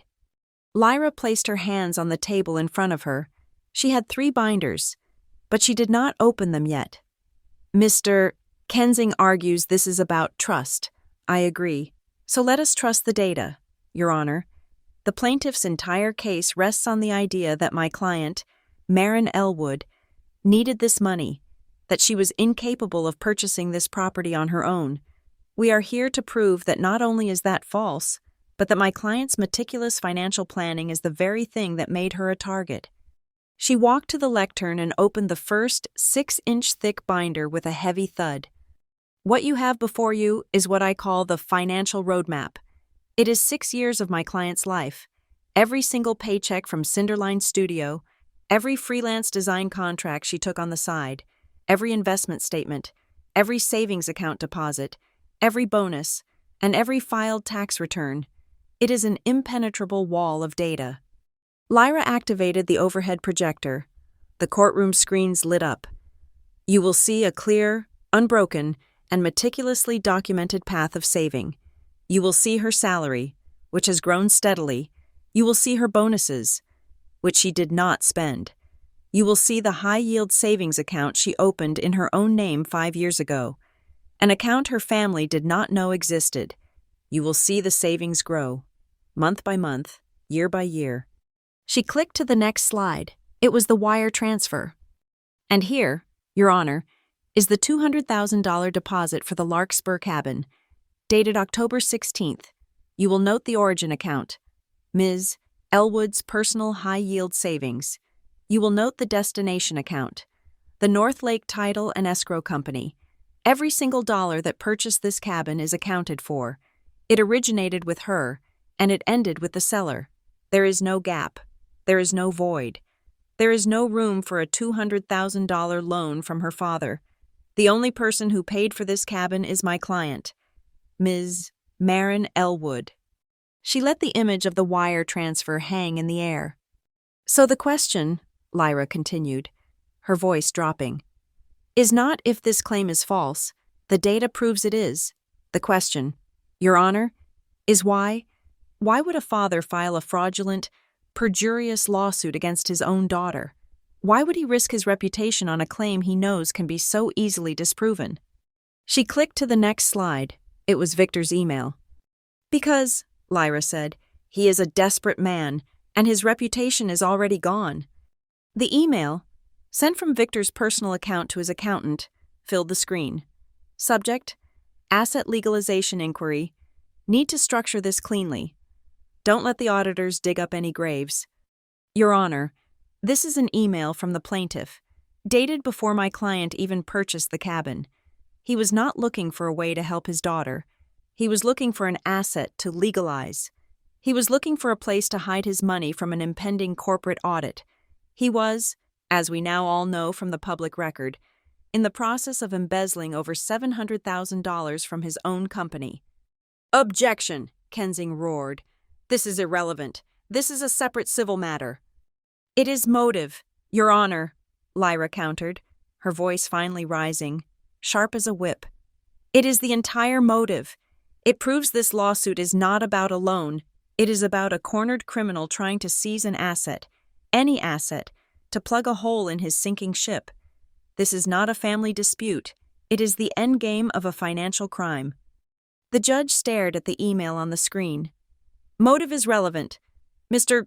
Kensing, overruled. Sit down. And when my client refused to be his financial lifeboat, Lyra pressed on. He did not just walk away. He became malicious. He attempted to destroy her livelihood as an act of revenge. Lyra presented the list of my clients. She cited the calls. He or his associates contacted my client's primary employers. They spread lies of insolvency. They spread rumors of bankruptcy. We have a filed affidavit from Mr. Michael Oakhart. We have a confirmation from the Renfrew Hotel Group that they paused a major 6-figure contract, costing my client substantial, verifiable income. Due to these direct, defamatory statements, this is not a father concerned about a loan. This is an extortionist. Lyra paused, then looked at the back of the courtroom. Finally, Your Honor, the plaintiff's entire fantasy of a family trust agreement is shattered by the family itself. The defense calls Sabine Elwood to the stand. A ripple went through the room. Sabine was subpoenaed. She had no choice. She walked to the stand, a ghost in expensive clothes, her face pale, her eyes locked on her hands. She did not look at Victor. She did not look at Elaine. She looked at no one. She was sworn in. Lyra approached, her voice softening. Ms. Elwood, thank you for being here. You are Maren Elwood's sister, correct? Yes. Her voice was a dry whisper. And you are the daughter of the plaintiff, Victor Elwood? Yes. Ms. Elwood, did you overhear a conversation between your parents, Victor and Elaine Elwood, shortly after your sister purchased the Larkspur cabin? Yes. And in that conversation, what did you hear your father, Victor Elwood, propose to do? Sabine's hands were shaking. She closed her eyes. Kensing was on his feet. Objection. Hearsay. Calls for speculation. It is a statement against interest by the plaintiff. Your Honor, Lyra said calmly, it goes directly to the formation of the alleged loan. It is an admission. Overruled, the judge said. The witness will answer the question. Ms. Elwood? Sabine took a shaky breath. I heard. She stopped.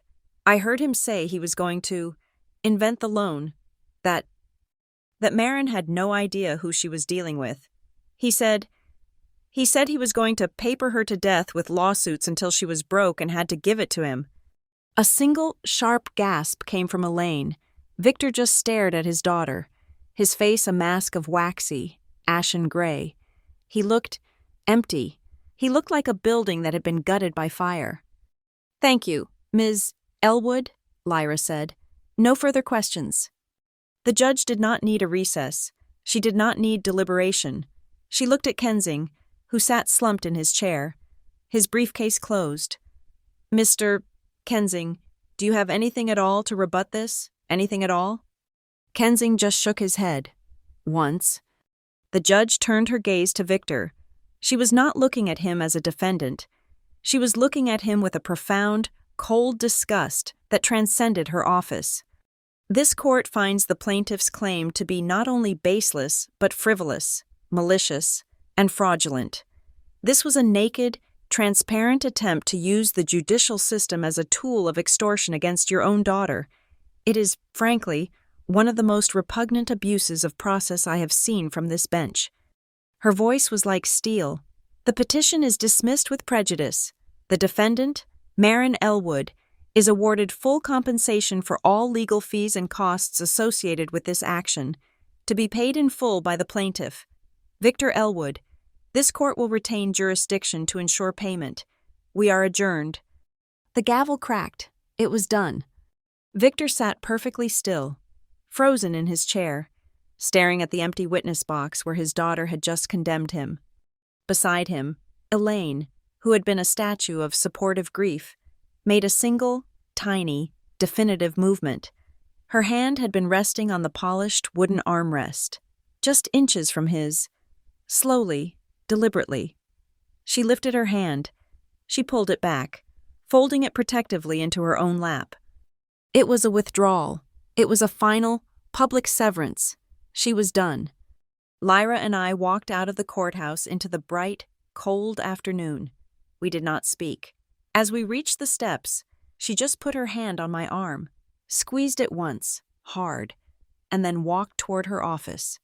The next morning, the Ashboro Business Journal had its follow-up. The headline was simple, brutal, and direct. Elwood fails in lawsuit against daughter, ordered to pay fees. The article was short. It did not need to be long. It was the epilogue to his career. The business community had turned its back completely. I did not celebrate. There was no champagne, no victory party. I felt no joy. I felt no relief. I just felt quiet.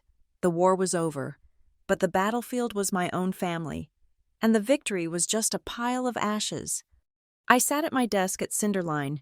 I opened my email. I drafted a short, professional update to Michael Oakart and another to the hotel group that had paused my contract. Dear team, as a follow-up, I am pleased to report the lawsuit I mentioned has been formally dismissed with prejudice. The court found the claim to be fraudulent and has ordered the plaintiff to cover all legal costs. Thank you for your patience and trust during this difficult time. I look forward to continuing our work. I hit send. Then I opened the blueprints for Oakart's new lobby, and I got back to work. The storm had passed, but the air was heavy, charged with the acrid smell of ozone. The silence left in its wake was not peace, it was a vacuum. Victor was, as the Ashboro Business Journal gleefully reported, officially terminated. Fired for cause, the forensic audit at Elwood and Hale Imports had escalated. It was no longer a civil matter. The district attorney's office had convened a grand jury. My father, the man who had commanded boardrooms and ruled our family with an iron checkbook, was now a named subject in a criminal investigation. Elaine had retreated. She was liquidating assets, insulating herself behind a wall of lawyers, her name appearing only in legal filings as Elaine Elwood, separately. The family unit, which had been their greatest weapon of negotiation, was a publicly shattered entity. I, on the other hand, was working. I had the Oakart restaurant project, now back on track. I had the new Oakart lobby project, which was fast-tracked and demanding. The hotel group that had paused my contract sent a terse, apologetic email and resumed the procurement phase, effective immediately. My reputation, which Victor had tried to shred, was now stronger. I was the designer who had weathered the storm, the one who didn't fold. I spent a week living in that strange, quiet vacuum. I worked, I slept, I even drove to the cabin one afternoon, just to sit on the dock and watch the water. The TRO, the court order, felt like a shield.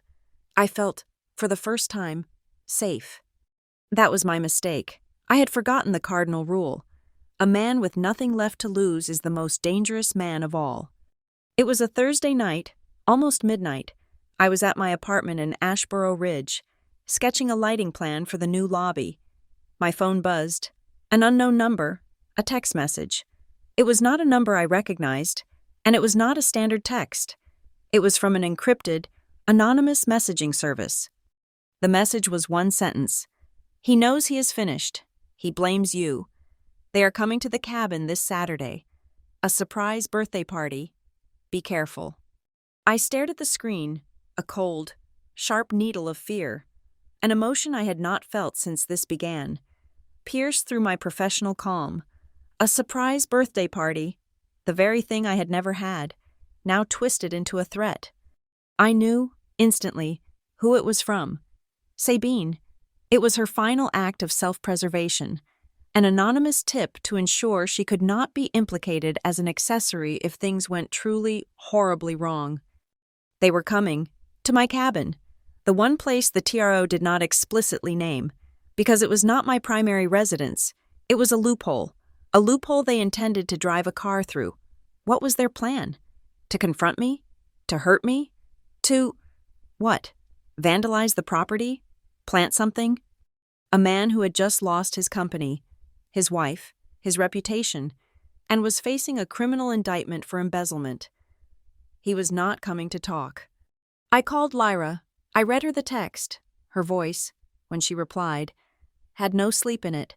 It was sharp as glass. "This is not a social call. Marin, this is a confrontation. You are absolutely not, under any circumstances, to be there alone. Do you understand me?" "I am not going to be there at all," I said. "I will stay in the city. I will call the local police." "No," Lyra cut me off. "You will not hide. Hiding is what he wants. He shows up to an empty cabin. He gets angry. He breaks a window. He keys your car. That is a misdemeanor. That is a slap on the wrist. We have him on the verge of a major criminal conviction, and we have a TRO. He is desperate. A desperate man will make a fatal mistake. We need him to make that mistake in a controlled environment." "What are you saying, Lyra? You want me to—" "What?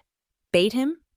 "I am saying," Lyra said, "that we have an opportunity to end this, permanently. You will not be alone. You will call the Larkspur County Sheriff's Office. Not 911, the direct, non-emergency line. You will speak to the senior deputy on duty.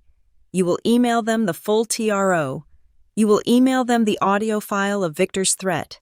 You will email them the transcript of his digging comment. You will tell them you have received a credible, anonymous threat that the subjects of this restraining order, who are also under active criminal investigation for major financial crimes, are planning to violate that order and confront you at your property on Saturday night." I was already typing. "And then what?" "You will arrange a time, tell them you will be at the cabin, tell them you have witnesses, ask them to have a patrol car in the area, not on your property, but on the access road, ready to respond at your signal. Tell them, 7:30 p.m. Tell them if they get a call from you, or a text, or any alert at 7:30. That is the signal. That is the confirmation of the breach." "And witnesses?" I asked. "You have friends, do you not?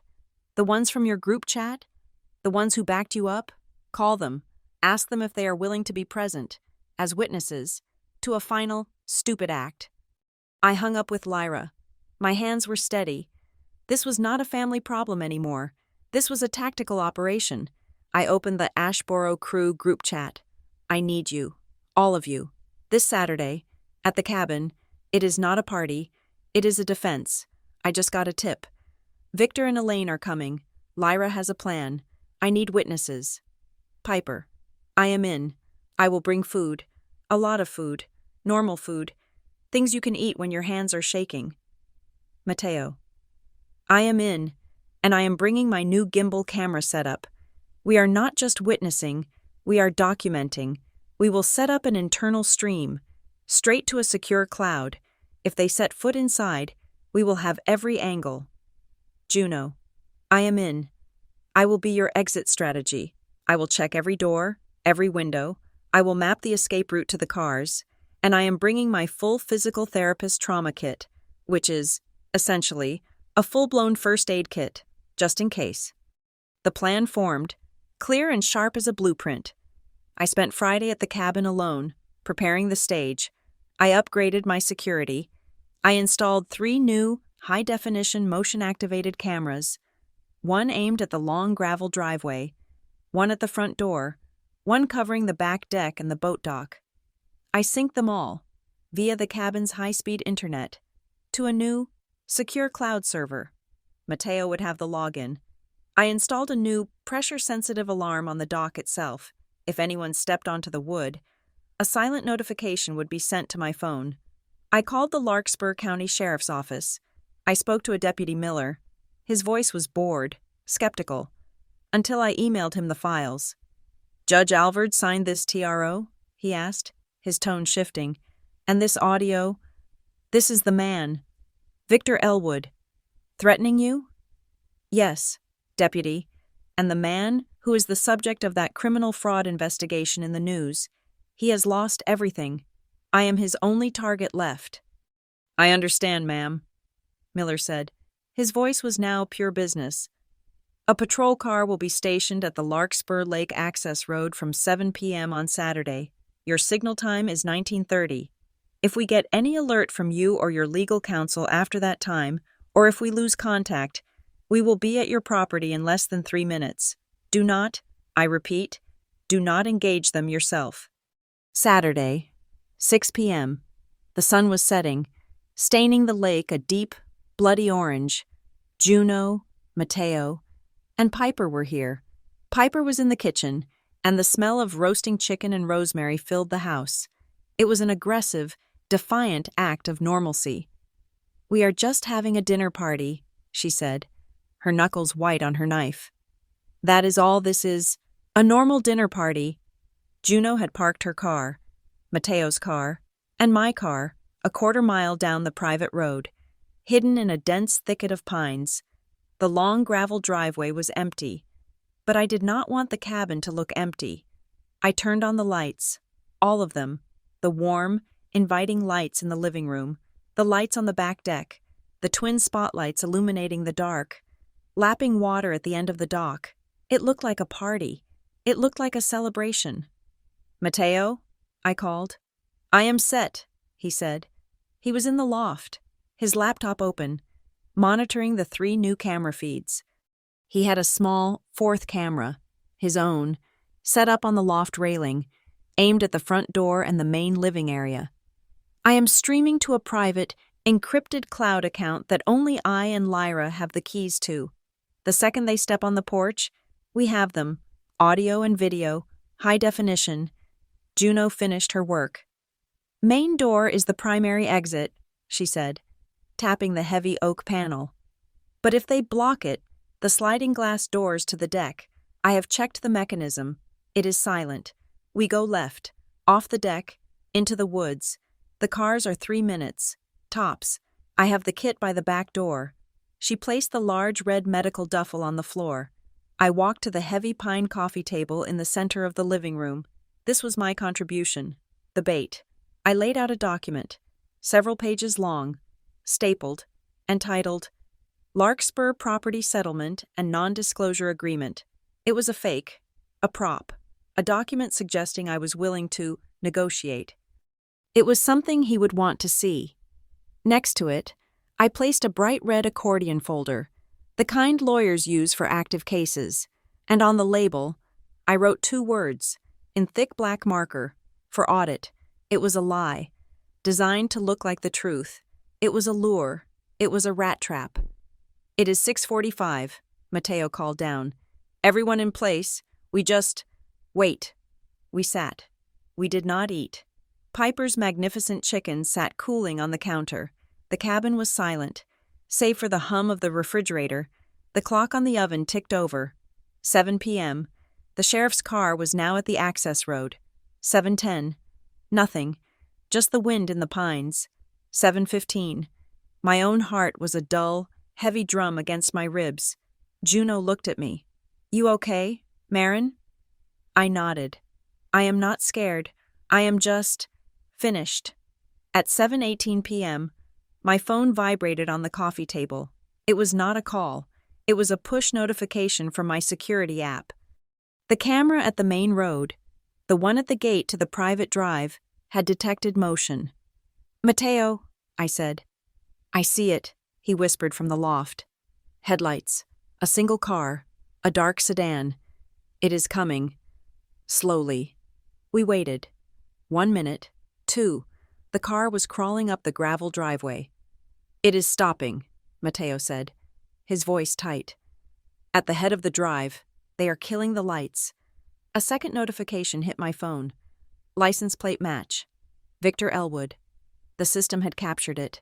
"It is them," I said. "Victor and Elaine." "I see them," Mateo whispered. "They are getting out of the car. Both of them. They are just standing there, looking at the house, at the lights." "They see the lights," Juno said from the window, peering through a crack in the blinds. "They see the party. They are probably confused." I watched the camera feed on my phone. My father, in the grainy, night vision green. My mother. They were conferring. He was gesturing, angry. She was pulling at his arm. "They are walking," Mateo said. "They are on the pathway. They are coming to the front door." My phone vibrated again. A text message. From Sabine. "I am not with them. I told them not to go.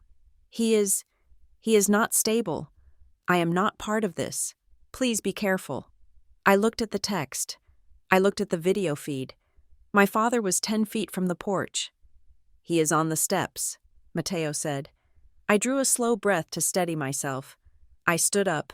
Juno, Mateo, and Piper all receded into the shadows of the kitchen and the loft. I waited. A loud, thunderous knock rattled the front door. Not a social knock, a demand. I waited a beat. He knocked again, harder, pounding the wood with his fist. Marin, we know you are in there. Open this door. We are here for your party. I walked to the door, my footsteps loud on the hardwood floor. I took one last, steadying breath. I looked at the red folder on the table. For audit. I unlocked the deadbolt, and I opened the door. The smell of cold night air and damp pine flooded the entryway. Victor and Elaine stood framed in the doorway, their faces illuminated by the warm light of the cabin. They looked wrong, out of place. Their expensive city coats were wrinkled, their expressions a bizarre, manic mix of aggression and false cheer. "Surprise!" Elaine burst out, her voice unnaturally high. She pushed past me, stepping onto the hardwood. "We knew you must be having a party. We drove all this way to celebrate with you. Your real birthday." Victor followed, his eyes dark and scanning the room. Hungry. He was looking for the crowd, for the weakness. He saw only the quiet living room, the empty chairs. He saw the remains of a roasted chicken on the kitchen counter. "Where is everyone? Marin?" he growled, his surprise act evaporating in a second. "What kind of game is this?" "It is not a game," I said, closing the heavy door. The thunk of the deadbolt sliding home seemed to shake the room. "You are right. It is my birthday." I did not smile. "You came all this way. You must have brought a gift." This is the gift," Elaine sputtered, gesturing between herself and Victor. "We are here, your family." "I see," I said. "Well, you came empty-handed. Luckily, I already got myself a present." I did not point to the fireplace or the view of the dark lake. I pointed to the coffee table, to the bright red accordion folder sitting in the center. The label was thick and black. For audit. Victor's eyes locked onto it, his entire body tensed. This was a language he understood. Audit, finance, evidence. He moved toward it, not like a father, but like a predator. He thought, perhaps, that I had stolen files from his office, that this was my leverage. He needed to know what was inside. "What is this?" he hissed. He did not ask. He demanded. He snatched the folder from the table. The fake settlement papers I had placed beside it fluttered to the floor, completely ignored. He ripped open the elastic clasp. He pulled out the stack of papers. And he froze. His face, which had been flushed with anger, drained of all color. He was not looking at his own files. He was looking at Rowan Hale's. He was holding a pristine copy of the civil complaint filed by Rowan, the one detailing the entire embezzlement scheme. He was holding the spreadsheet that listed the shell corporations, Apex Global Logistics, Ridgeback Holdings. He was holding the bank statements that showed the $700,000 transfers. And stapled to the very front, the final, lethal page, a crisp, clean copy of the temporary restraining order he had been served, the one that was active, the one he was, at this very second, violating. "You," he whispered. It was the sound of air leaking from a lung. You did this. You and Rowan. You." "I know everything, Dad," I said. The word felt like ash in my mouth. "This is slander. It is garbage," he suddenly roared. Finding his voice, he waved the papers, as if shaking them would make them disappear. "I am in my daughter's house. I am here to see my daughter." "You are not," I said, and my voice cut through his, sharp and cold. "You are in violation of a court order." I pulled my own copy from the back pocket of my jeans. "Allow me to remind you of the terms, since you seem to have forgotten. The respondent, Victor Elwood, is hereby restrained from any contact, direct or indirect, or coming within 500 feet of the petitioner's residence, including but not limited to the property at 414 Larkspur Lane. I looked up at him. You are in my residence. You are violating a direct order from a judge. You are committing a crime, right now. Victor laughed. It was a short, sharp, terrifying bark. A piece of paper? You think I am afraid of a piece of paper? This is my family. This is my daughter. This is my house. He gestured wildly, his face contorting. I paid for this. This is mine.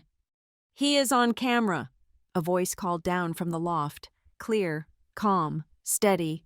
Mateo. Victor's head snapped up. He saw the glint of the camera lens, the small red recording light. He saw Mateo, a still shadow, monitoring his laptop. Who the hell is that? He screamed. You have people. You set me up. He is a witness, Dad, I said. A witness to you committing a crime.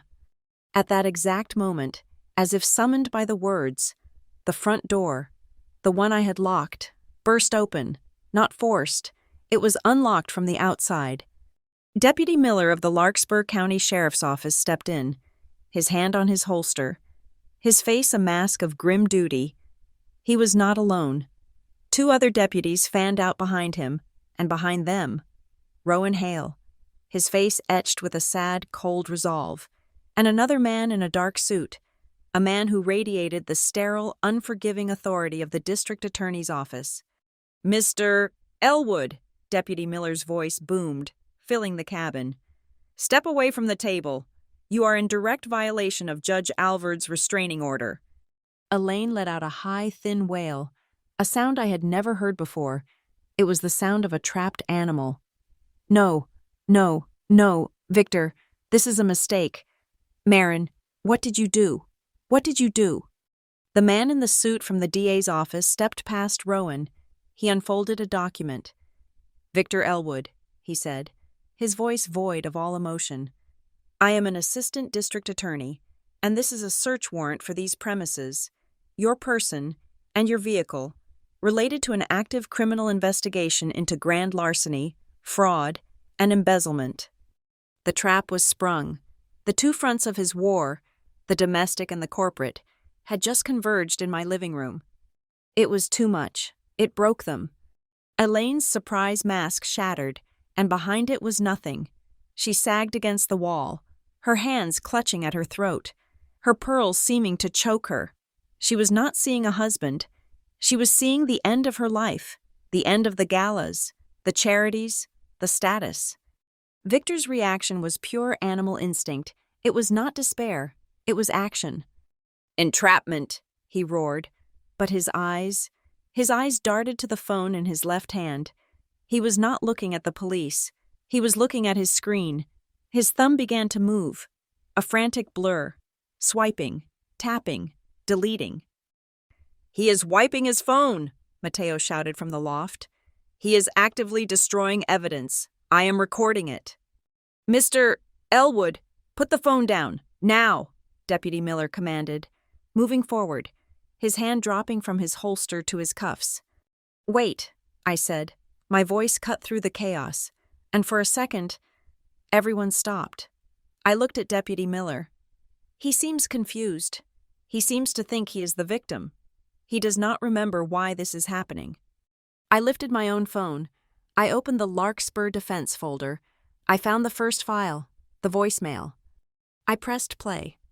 My father's voice, his original voice, cold, arrogant, and thick with menace, filled the cabin, echoing off the wooden beams. I trust you are giving my proposal the seriousness it deserves. Do not make this harder than it needs to be. I held the phone up, a pillar of truth in the center of the room. I let the silence hang after it finished. That, I said to the deputies, is the threat that started the restraining order. This is not entrapment. This is the consequence. The deputies did not wait. They moved as one. They seized Victor's arm, wrenching the phone from his grasp.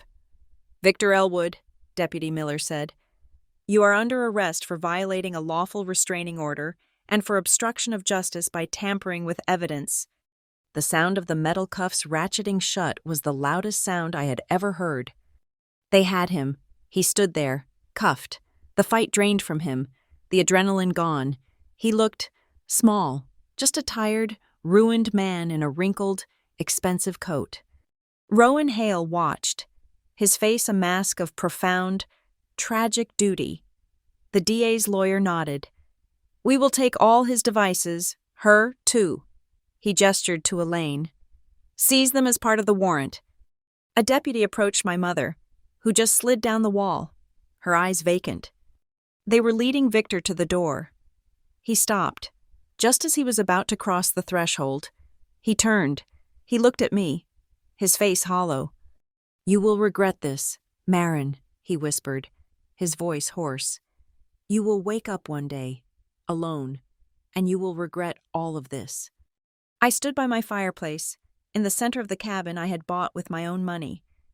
I looked at the man who had tried to steal it, the man who had tried to destroy my career, the man who had forgotten my birthday every single year of my adult life. "No," I said, and my voice was clear, and it was steady, and it was mine. "I choose this. I choose my birthday. I am not choosing your prison." His face twisted, a final spasm of rage, but before he could utter another word, my phone, the one still in my hand, rang. An unknown number, Sabine. I hit answer, I hit speaker. Sabine's voice, thin, high, and frantic, filled the cabin, echoing over the crackle of the police radios. "He is not answering. Mom is not answering. Are you okay? Is he there? Tell him. Dad, if you can hear me, stop. Just stop. It is over. The audit. It is all gone. Just stop." It was the epilogue, the voice of his other child, begging him to surrender to the inevitable. Victor sagged. The fight was gone. The deputies let him out, a ghost, into the cold night air. Elaine was last. She was silent. The man from the DA's office spoke to her quietly. Her lawyer, who must have been waiting at the end of the drive, was suddenly there, guiding her out. She did not look at me. She did not say goodbye. The door closed. The red and blue lights flashed across the glass walls, painting the room in silent, strobing colors, and then they were gone.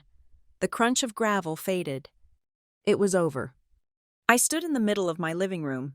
It was profoundly quiet. Matteo came down from the loft, his face pale. Juno emerged from the shadows of the kitchen, her shoulders slumped in relief. Piper stepped out, wiping her hands on her apron. I walked to the great glass wall. I looked out at the lake. It was pitch black, a perfect, calm mirror of the empty sky. I turned off the cameras. I stopped the cloud stream. I closed the laptop. Piper walked over to me. She was holding a small white plate. On it was not a giant cake of fury, but a single, perfect, miniature lemon cake with white frosting. She had stuck one candle in the middle. She lit it. The small flame flickered, bright and warm in the dark room. "Happy birthday, Marin," she whispered. I looked at the flame. I looked at my friends, my real family. I took a deep breath. I closed my eyes, and I blew out the candle. The wisp of smoke rose, and the flame was gone, leaving only the reflection of the three of us, safe in my house, mirrored against the dark, quiet, and finally peaceful surface of the lake. Thank you so much for listening to my story. I would love to know where you are listening from.